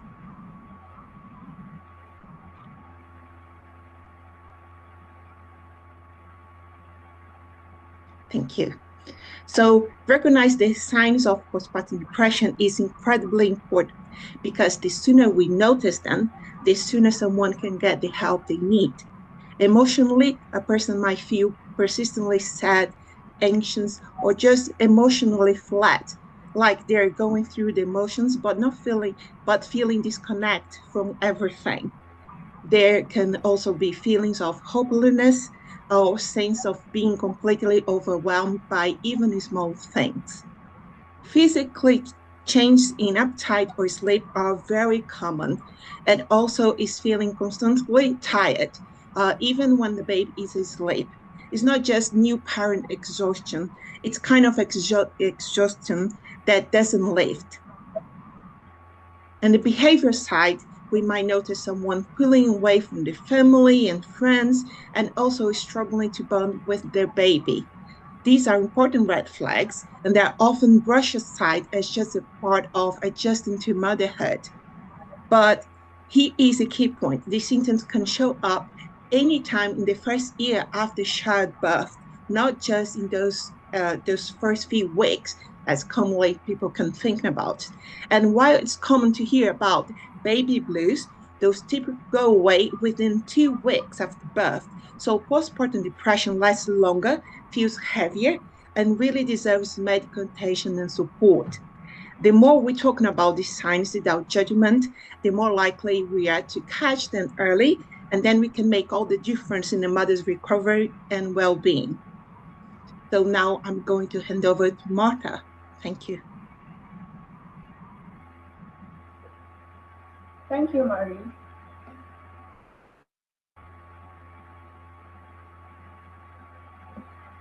So I'll be talking about how to prevent or reduce the risk of PPD. Before that though, we have to keep in mind that there is no foolproof way to prevent postpartum depression because it can happen to anyone at all. But there are ways that we can reduce the risk, and one of these is to stay connected with family, friends, and community. There is a saying that it takes a village to raise a baby, and with that, one of the best ways to reduce the risk of postpartum depression is to get social support, right? So Martha, can you speak up? Your voice is very low. Friends, and other community support groups which can help her take care of the baby. Another one is fuel your fire. By this, what we mean is it's best to practice self-care. You have to exercise properly, make sure you are well hydrated, you have to sleep well, and also practice proper nutrition so that you'll be better able to cope with stressful circumstances. You're also encouraged to seek help where needed. So you have to be able to recognize the signs and symptoms. When you need help, make sure that you are able to get the right resources and get the professional help that you need.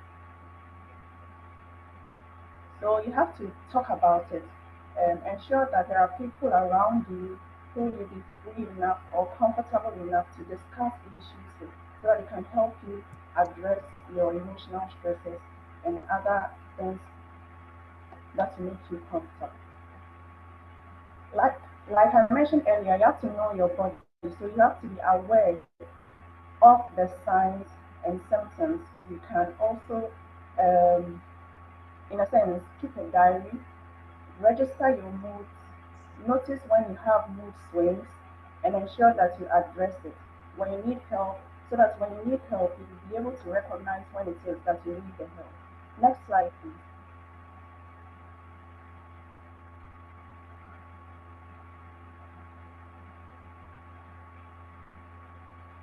So we created the 3A plan or the 3A formula to help reduce risk. So with this, it's just a way to help us easily remember the plan or the ways that we can reduce the risk of postpartum depression. And this 3A plan is awareness, action, and access. With awareness, we encourage you to know the signs, know your body, recognize what you need, and connect. So be part of the community. Do not isolate yourself.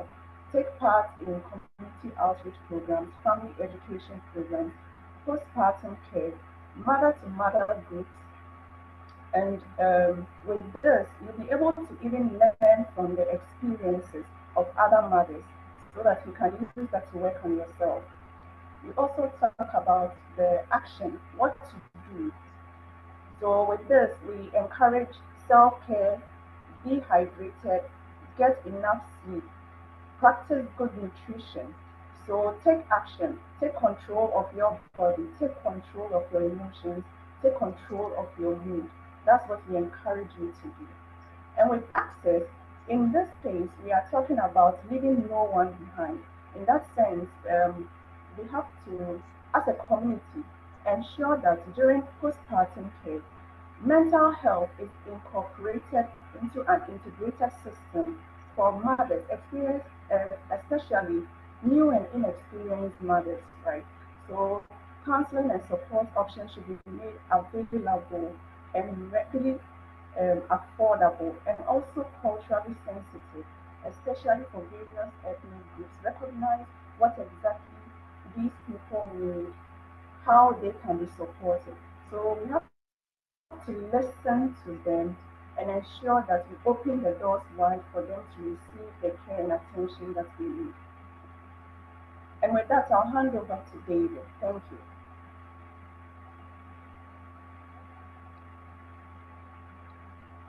All right, so I'm going to talk about how to manage the signs and symptoms.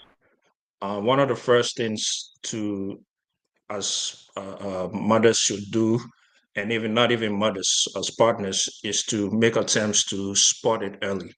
One of the things, the first lessons you're taught in the military is situational awareness. So not even on the part of mothers, even so for spouses, husbands, to try to spot some of these signs early during pregnancy, at the 6 weeks check-in, and then also by the 3 to 6 months. And then prioritization of restorative sleep is also very important. That is also creating a partner family night shift rotations where both spouses take turns to watch the baby, and so that one of the mother can rest and effectively take care of the child. And then also there should be a support circle that involves partners, relatives, peer groups, postpartum support, and international helplines. So if you're in the US, 911 is a number on hand, and then also in the UK, 111. Next slide, please.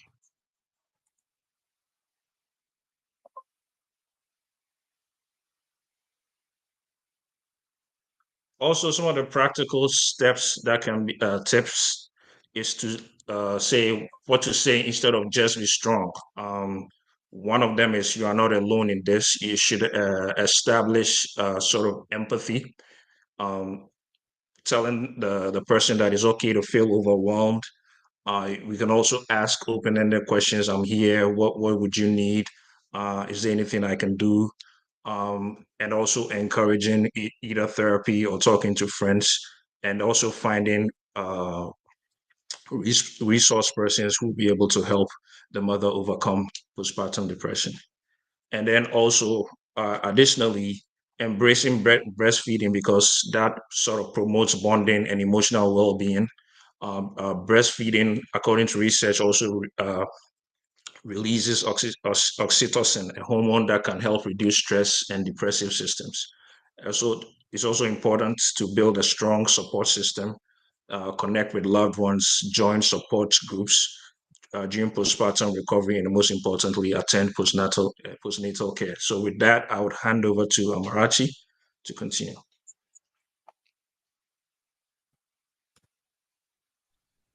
Thank you, David, and thank you everyone for your attention so far. And now we're going to be looking at the activities. We've heard people talk to us. You've heard my teammates speak to you about the signs, the symptoms. You've heard about prevention, and you've heard about treatment plans and other tips to encourage you. But right about now, we're going to be looking at the activities. This is one thing you're going to take home from this presentation today. We're going to be talking about guided meditation, and not just talking about it. We'll have to show you how to practice it. And then journaling. We believe that from research and from all the research we've made, we're able to, underscore the fact that guided meditation can help mothers recover from postpartum depression. And you here listening to us, whether you're a mother, a brother, a sister, a relative, it's just for you to take this message home and you can support them. And by the way, what is guided meditation? Guided meditation can help you reduce stress, anxiety, and it promotes relaxation, sleep, and your overall well-being. Again, talking about journaling. Journaling, on the other hand, is a personal and flexible practice that can be tailored to your needs and goals. Next slide, please.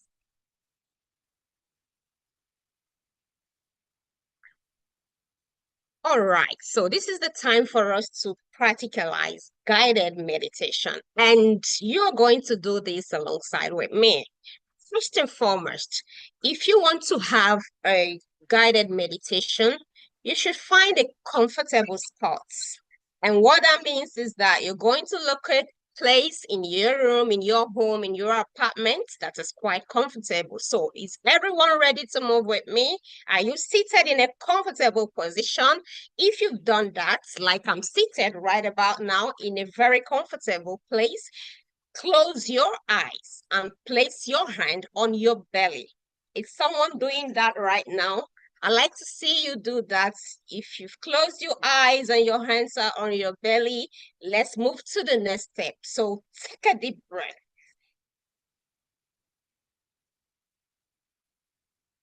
Slowly take a deep breath. Take a deep breath. Take a deep breath. Inhale air. Okay, count down from 5, 4. So you can create a rhythm, say to yourself, you can tell yourself some affirmative and encouraging statements. I'm doing the best I can. Say something comfortable for yourself. Say something nice to yourself, calmly, in a soft voice. You can also have some light music around. Repeat this for about 2 to 5 minutes. So this can help you get out of postpartum depression. And this is what you as a person, as a mother, can do for yourself. You can also guide your relative who is undergoing postpartum depression through these steps. Next slide, please.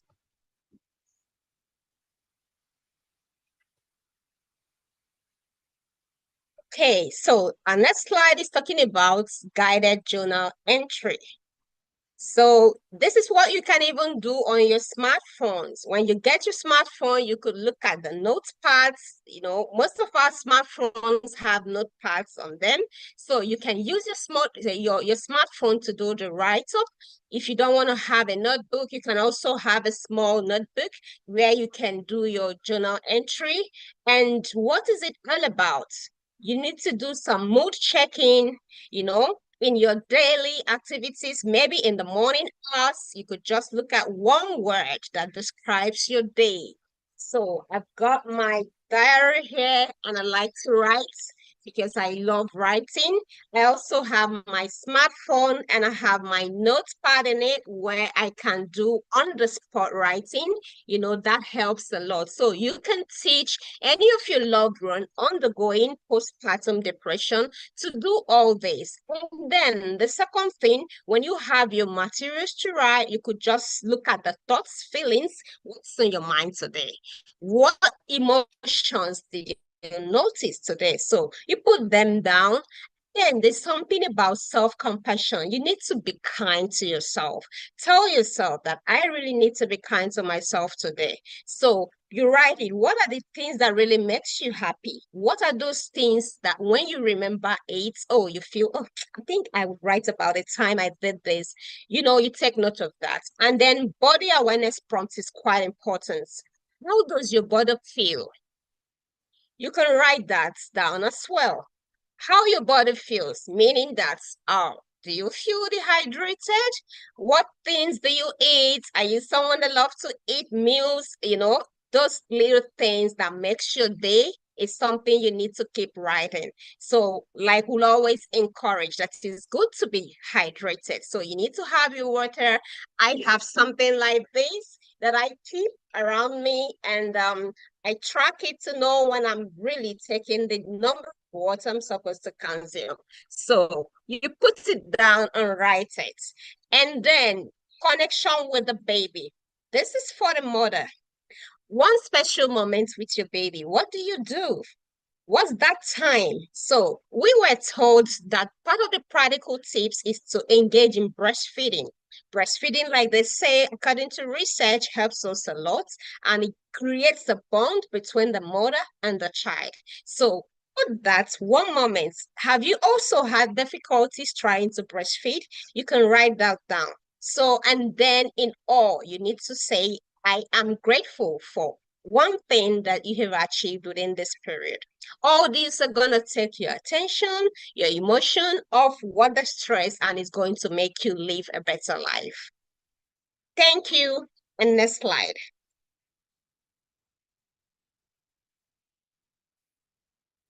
So in conclusion, it's important to understand that postpartum depression is real. It is also treatable and it's nothing to be ashamed of.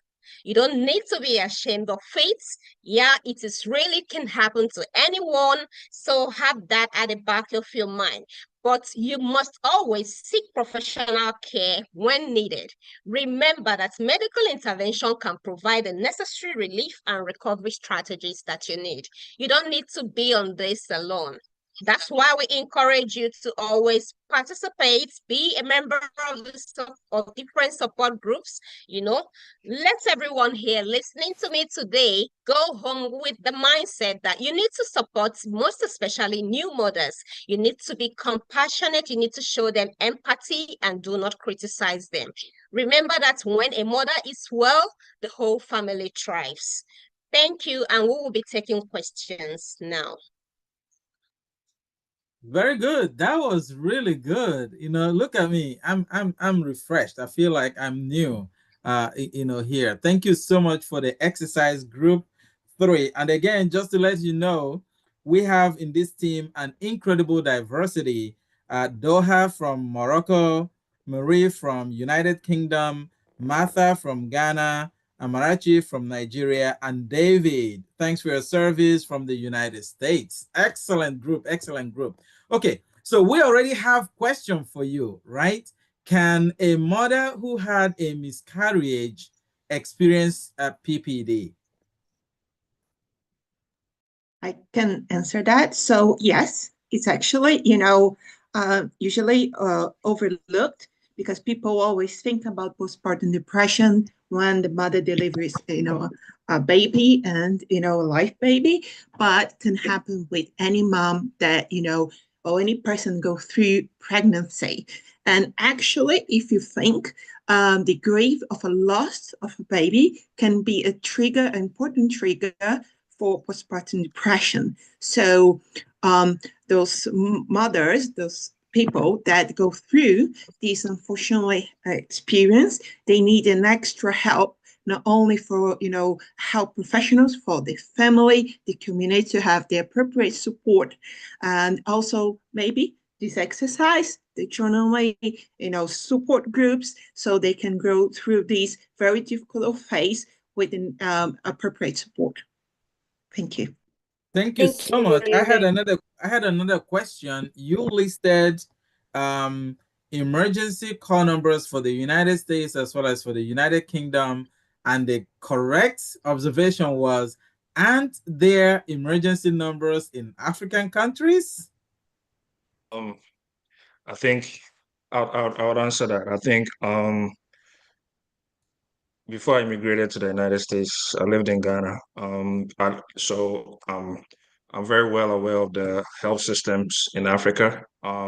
So not to downplay the health systems there, but their emergency systems are not that developed to the point where they would respond promptly, as when you compare it to both developed countries. So that's why we specifically limited it to the United States and the UK, but there are lines, emergency lines available.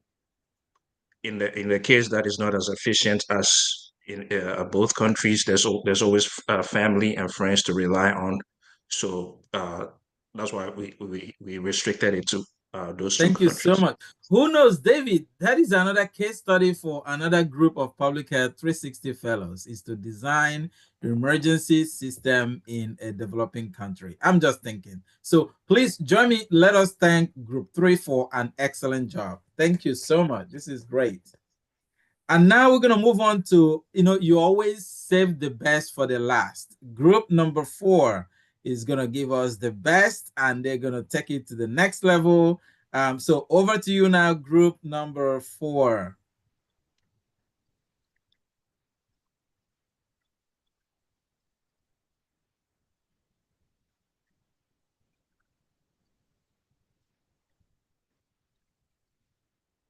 Okay.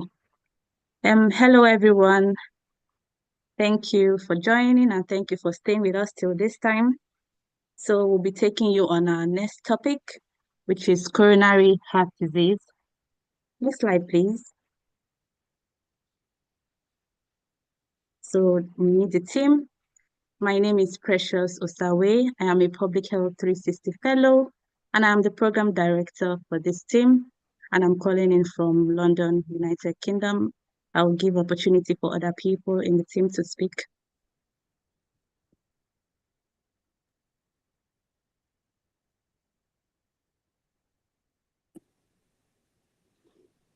I'll jump in. My name is Ryan Benson.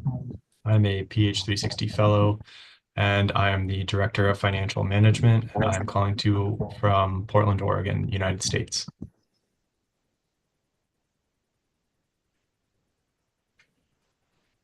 Hello, my name is Renique Vissi. I'm a PH360 Fellow. I'm calling in from Louisville, Kentucky, USA. I am the Director of Monitoring and Evaluation for this team. Thank you.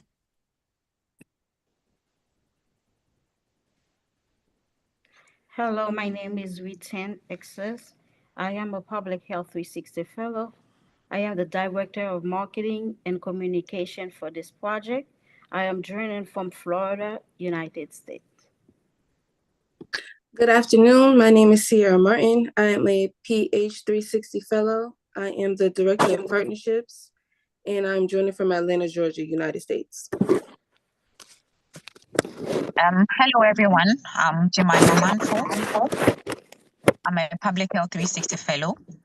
I'm the Director of Health Education for the team, and I'm joining from Accra, Ghana.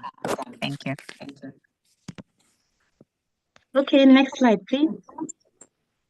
So in this presentation, we'll be having our learning objectives. We'll know what coronary heart disease is. We'll talk about the statistics about coronary heart disease. We'll know the possible risk factors. We'll also know the warning signs. We'll learn how to prevent coronary heart disease, the management strategies. We'll also do activities. Then we'll have a Q&A session. And I'll hand over to Jemima to take the next section.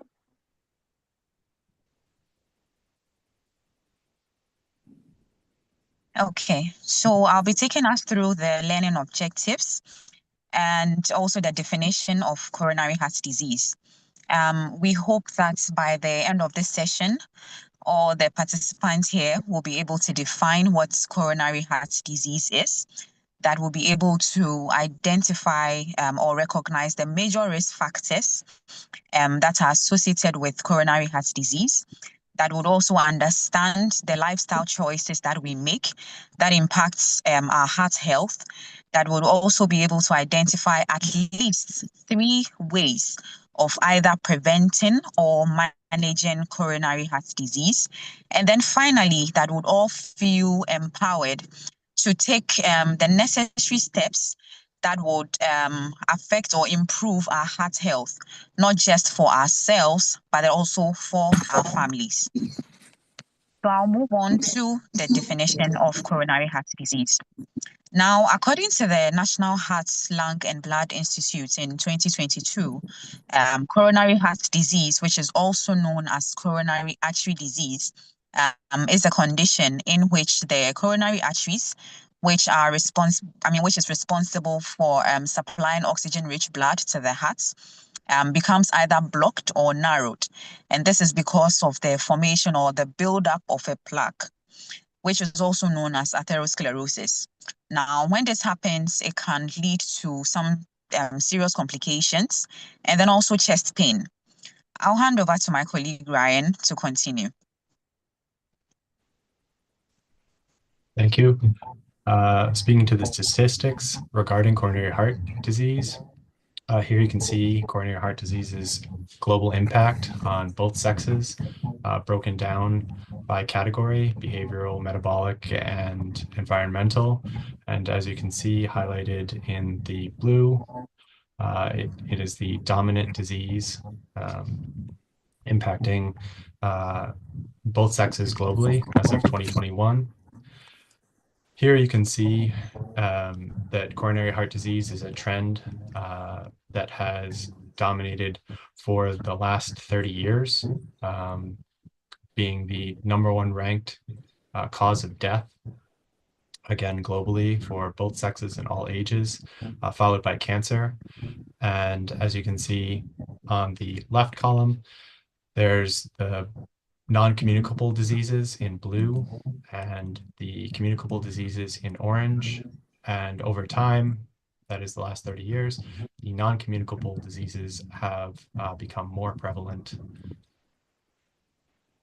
This is a notable shift. Looking at how this affects regionally folks, the Asian area is most largely affected by coronary heart disease, with 150 approximately million people living with coronary heart disease. This is a consequence of a rapidly growing population and the increased longevity of folks in Asia as socioeconomic conditions have improved. Europe, likewise, is a complicated story in that Western Europe has seen progress in a reduction of deaths, whereas Eastern and Central Europe have increased. So the total numbers are stagnant. Likewise, the United States has also seen a great deal of progress in coronary heart disease. However, instances of diabetes have surged, sort of stalling progress. And then in Latin America, it's a different story. There has not been as much progress on limiting coronary heart disease and stroke, as those remain highly prevalent in the Andean belt. Africa is similar to Asia in the sense that the instances of coronary heart disease have been rapidly increasing as the population, urbanization, and life expectancy have all gone up. And Oceania is similar to Europe in that there are 2 countries, Australia and New Zealand, which have been stable and have low instances, whereas the smaller islands have some of the highest rates of coronary heart disease.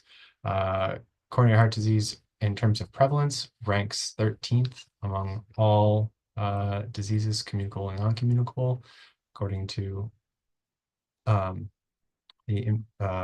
IMHD. And this statistical breakdown shows where there are differences by gender as of 2021, by country. You look at the top, Australia, as we just talked about, in the Oceania region, are some of the lowest instances of coronary heart disease as a percentage of deaths. Whereas if you look to the bottom, now Ukraine is having other problems that may impact these statistics now, but as of 2021, there is an outsized impact of coronary heart disease on the Ukrainian population, leading to that tale of 2 Europes, Eastern Europe, Ukraine contributing a large number of deaths due to coronary heart disease. I will now pass it off to my colleague Precious.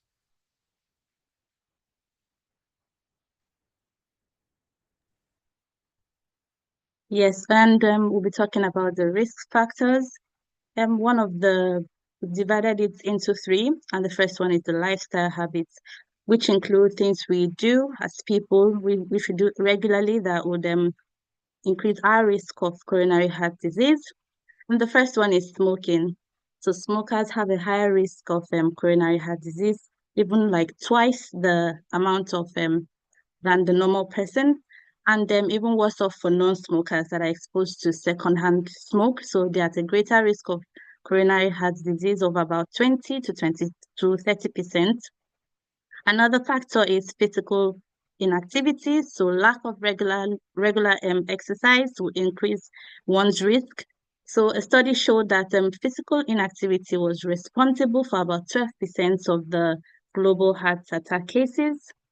So another factor is high alcohol intake. So consuming too much alcohol can increase the blood pressure levels.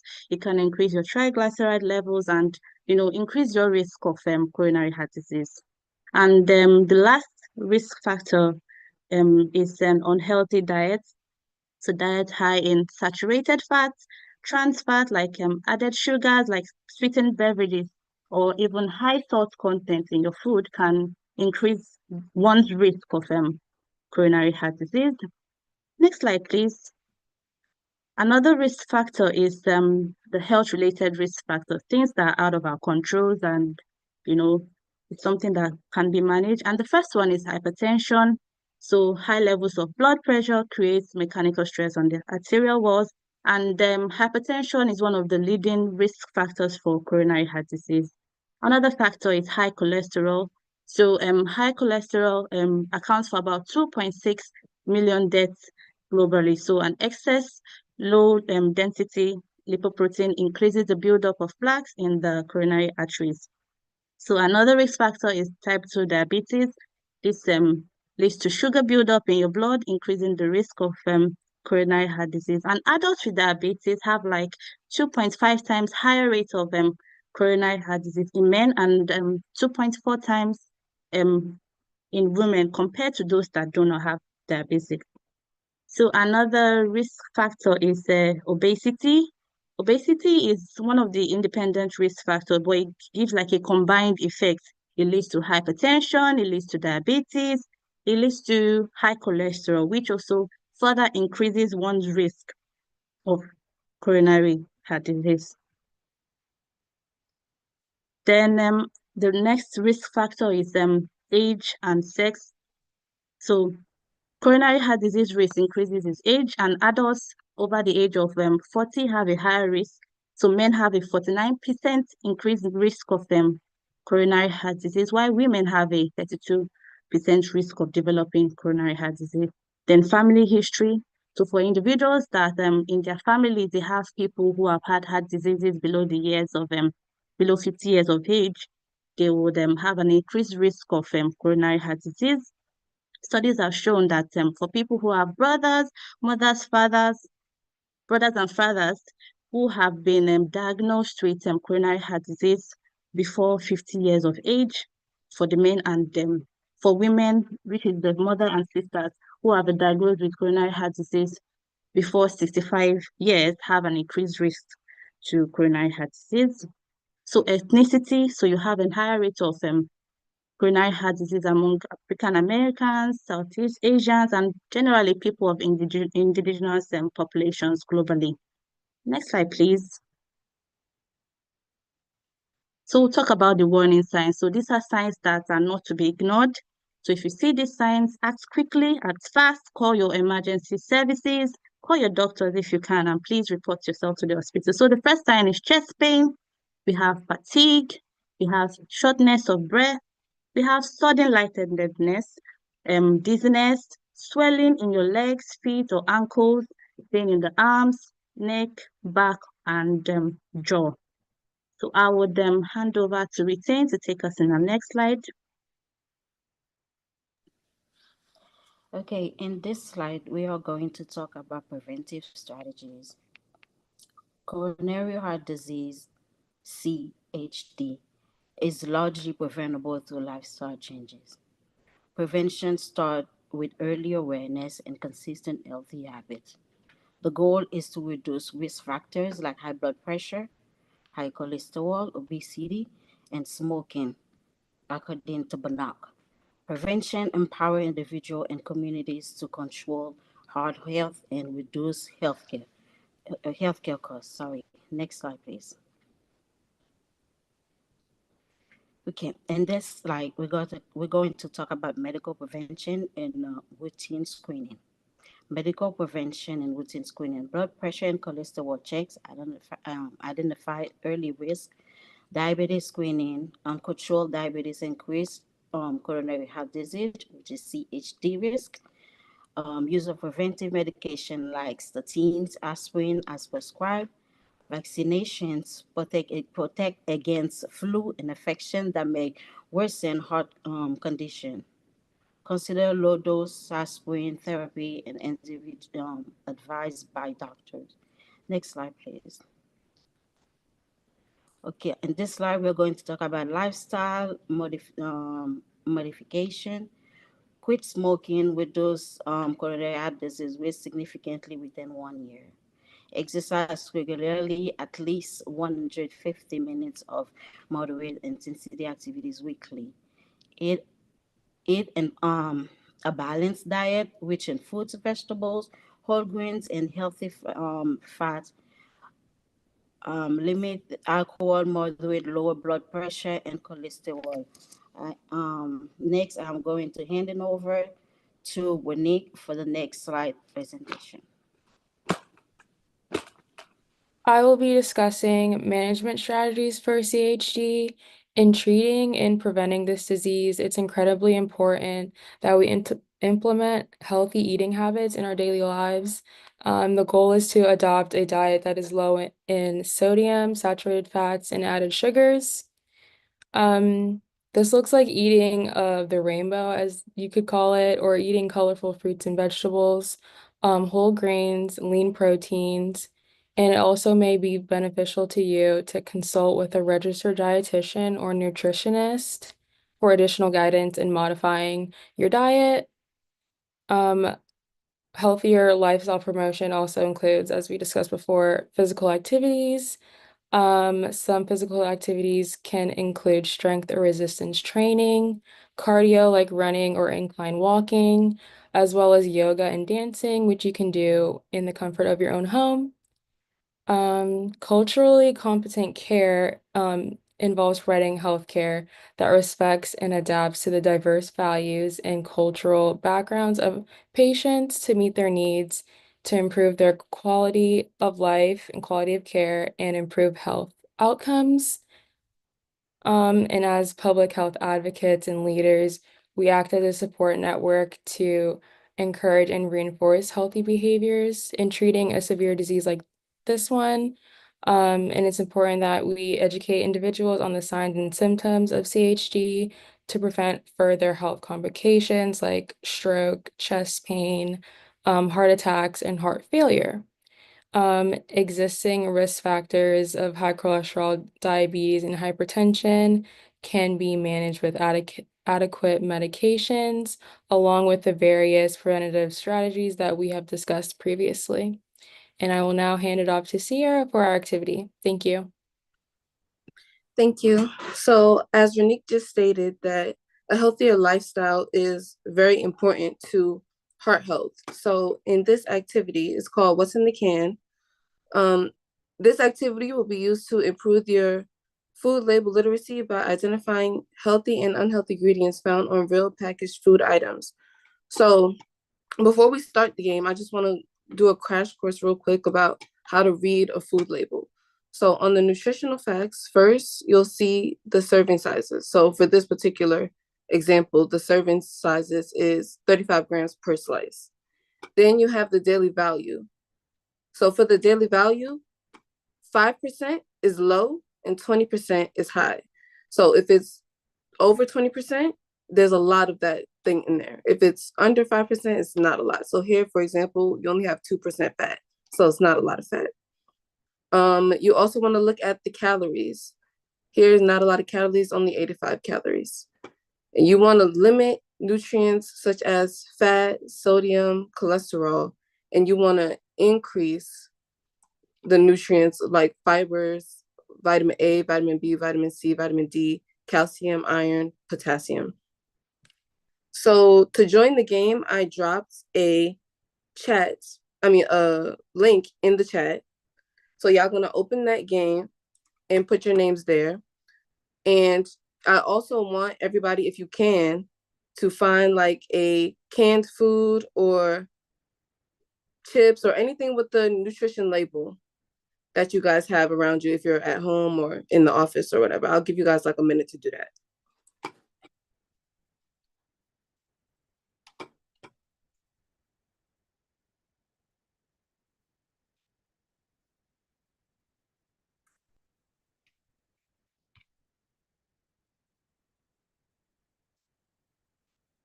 And please let me know if anybody's having trouble joining the game.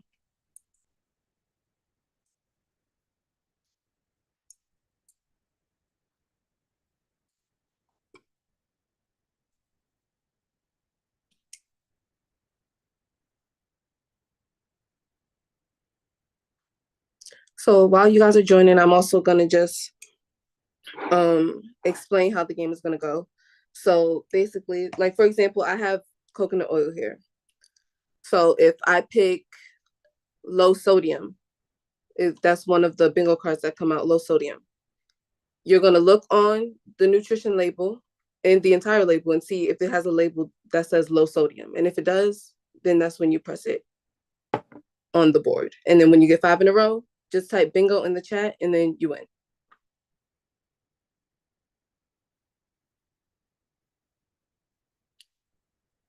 So when you click the link, it should come up and tell you to put your name in. So I just want you to put your name in and then you wait. Yes, that's how it should look.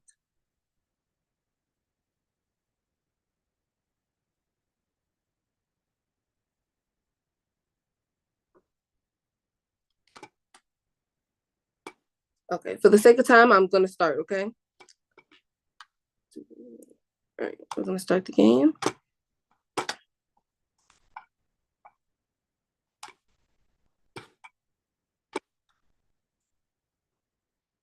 So now when it comes up, let's see what comes up first. Corn syrup. So if the label that you have has anything that has corn syrup in it, then you'll exit out on your board. And for the sake of time, I'm kind of just gonna go. If you guys have any questions, just let me know. 0 calories.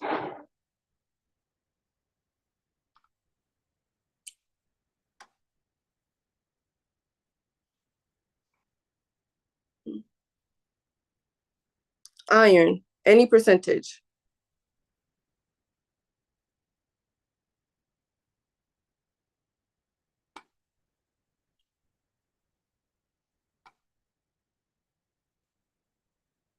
No added salt. So if y'all have a label with no added salt, you'll click off.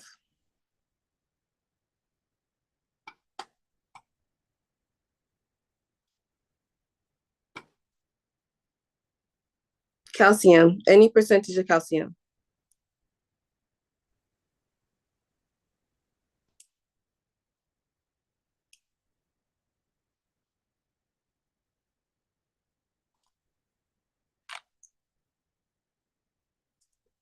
No cholesterol.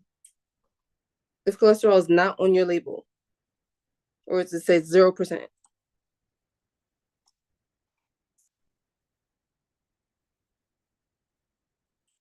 Monosodium glutamate, also known as MSG, if you have any MSG. And everybody has different tables too.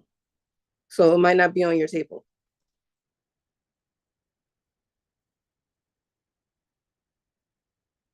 Low sodium.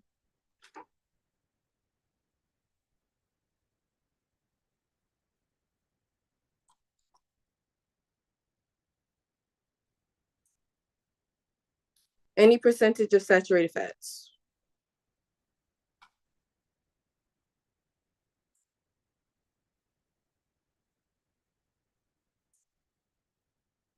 If you guys have anything made with real fruit, anything made with real fruit.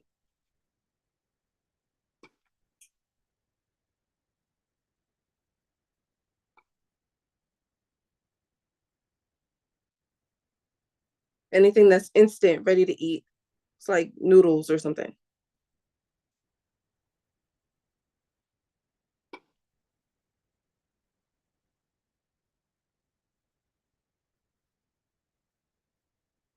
Anything with fresh vegetables?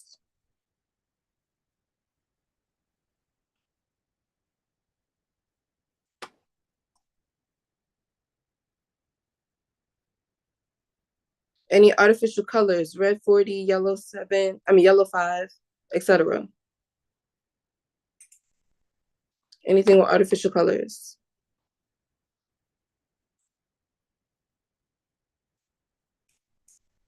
Oh, we have a bingo, period. Congratulations to Miss Jones. And I'm gonna stop the game now.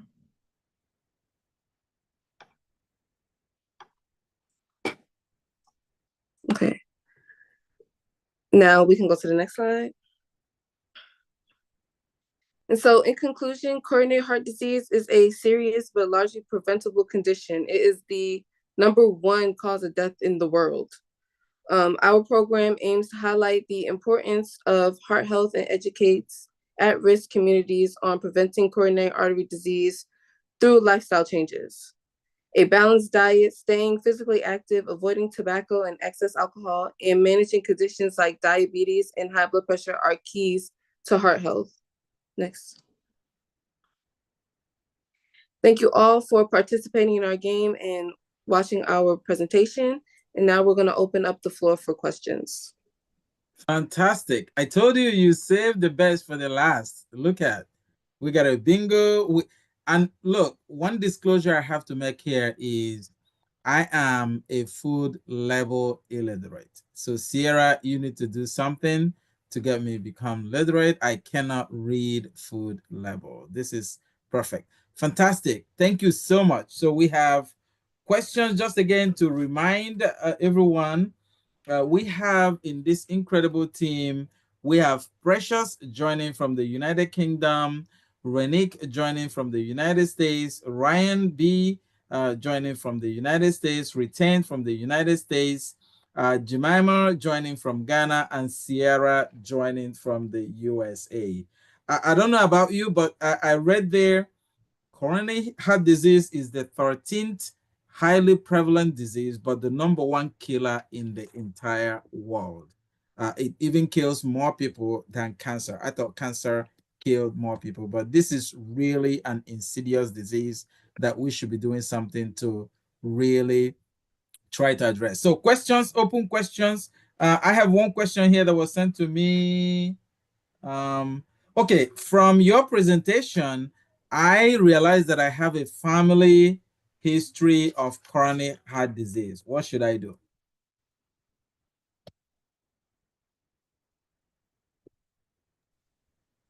I'll go. So I also have a history of heart disease in my family. It's very prevalent in Black Americans. So I suggest you really, really be strict on diet and physical activity. Doing everything that we had said in the presentation is very important because it's literally runs in your family, it's in your DNA, that you're already predisposed to get it. So doing anything that can prevent it is key. Prevention, that's very helpful. Then I have another one here. From your research, did you find out, is coronary heart disease more prevalent in developed countries than in developing countries? The prevalence is country by country dependent and not necessarily correlated with development level. Ukraine would be a well-developed country and one of the leading countries in terms of prevalence of coronary heart disease. Another leading country is Nagano, which is a small country in Oceania, not very well developed. So it does run the gamut. Generally, it's a function of the change of lifestyle, moving from more active lifestyle when we all actually did stuff instead of just sat in front of computers, and then a change in diet, which has met the convenience of sitting and living urban lives that have led to increased incidence and prevalence of coronary heart disease. Very good question here.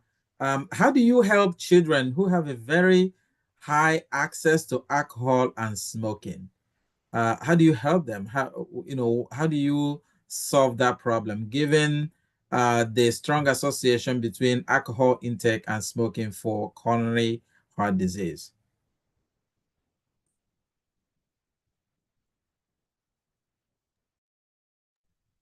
That's your question.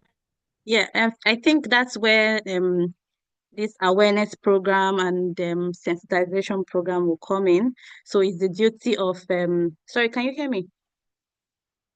Yes, go ahead. Okay, so it's the duty of public health practitioners and the council and the people in the state to reach out to these children and let them know the importance of preventing this risk factor, because smoking is another important risk factor of coronary heart disease. So it's now left to us as healthcare professionals to carry out this outreach to, sensitize and create that awareness of the disease. So, yes.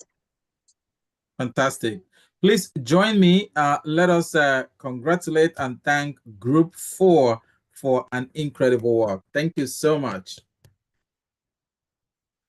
All right, so this has been a wonderful day.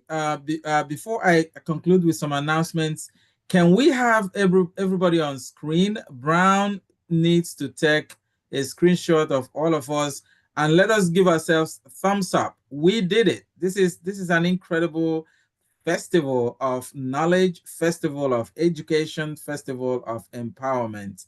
I am truly, truly proud of each and every one of us. Yes, like Ken, maybe two thumbs, Brown, you let us know when you have taken, and then we will have our announcements.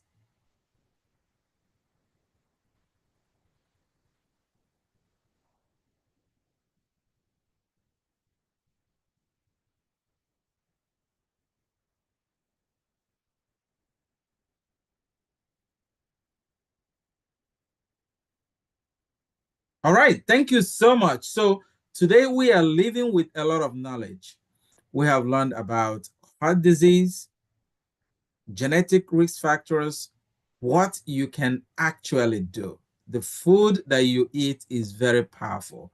I'm sure many of you have heard about what they say, food as medicine. So from this group, we have learned how to understand, how to read and understand what you are eating. So you cannot live anymore and say you have no idea what you are eating. We also learned that physical activity need not be in the gym, right? You can do physical activity where you are in your home. Once you have shelter, once you have something over your head, you can really perform physical activity. And you do not need thousands and thousands of dollars to be in a gym. You can be an advocate for your own health. We also learned about what we can practically do to support our sisters, our mothers, our aunts who are experiencing postpartum depression. We can work with them, we can support them, we can show understanding and compassion so that we can eradicate this fundamental cause of maternal mortality. We also learned, how the burden of mental health illness, stress, anxiety, and depression is burdening young people across the world. We also learned how we can be allies, as parents, as teachers, as colleagues, as aunts, as uncles, that we can really be strong advocates to support them to understand the risk factors. You are going on to transform the world. You are going on to make changes. From the individuals who joined us today and those thousands of people who are going to watch this recording, I would like to thank you for really, really putting in time and effort to all these community outreach and education projects. Finally, I would like to announce that based on this work, I have several emails here asking me, how do we leverage the group if we have a community outreach and event? So we can, Brown and I, we coordinate, and if people are inviting you to come, we are going to invite you, and then you're going to join those presentations and continue to educate the world. The work belongs to you and us, and we want to make sure that as many people as who want this information, we are going to make sure that they get the information. Then someone asked me a question about how do we get to meet each of the fellows. Brown has a highlight and spotlight program. I'm sure you're going to get the information asking so that we can highlight you, and so people can reach out to you as consultants. You are experts. That's what I keep telling each and every one of you. So on that note, I would like to thank you for your time, for your attention, for your expertise, and for pulling this off, regardless of where you live around the world. I want to thank you, and I'm looking forward also to the discussion which came out from this presentation about what do we know about the state of emergency services in low and middle income countries. That is something that we need to discuss in this group because that has come up here. And if we need to let the community know, we will let them also know. So I'd like to thank you for joining, and I wish you a wonderful weekend, and I look forward to seeing you on Friday. From Washington, D.C., I remain yours sincerely,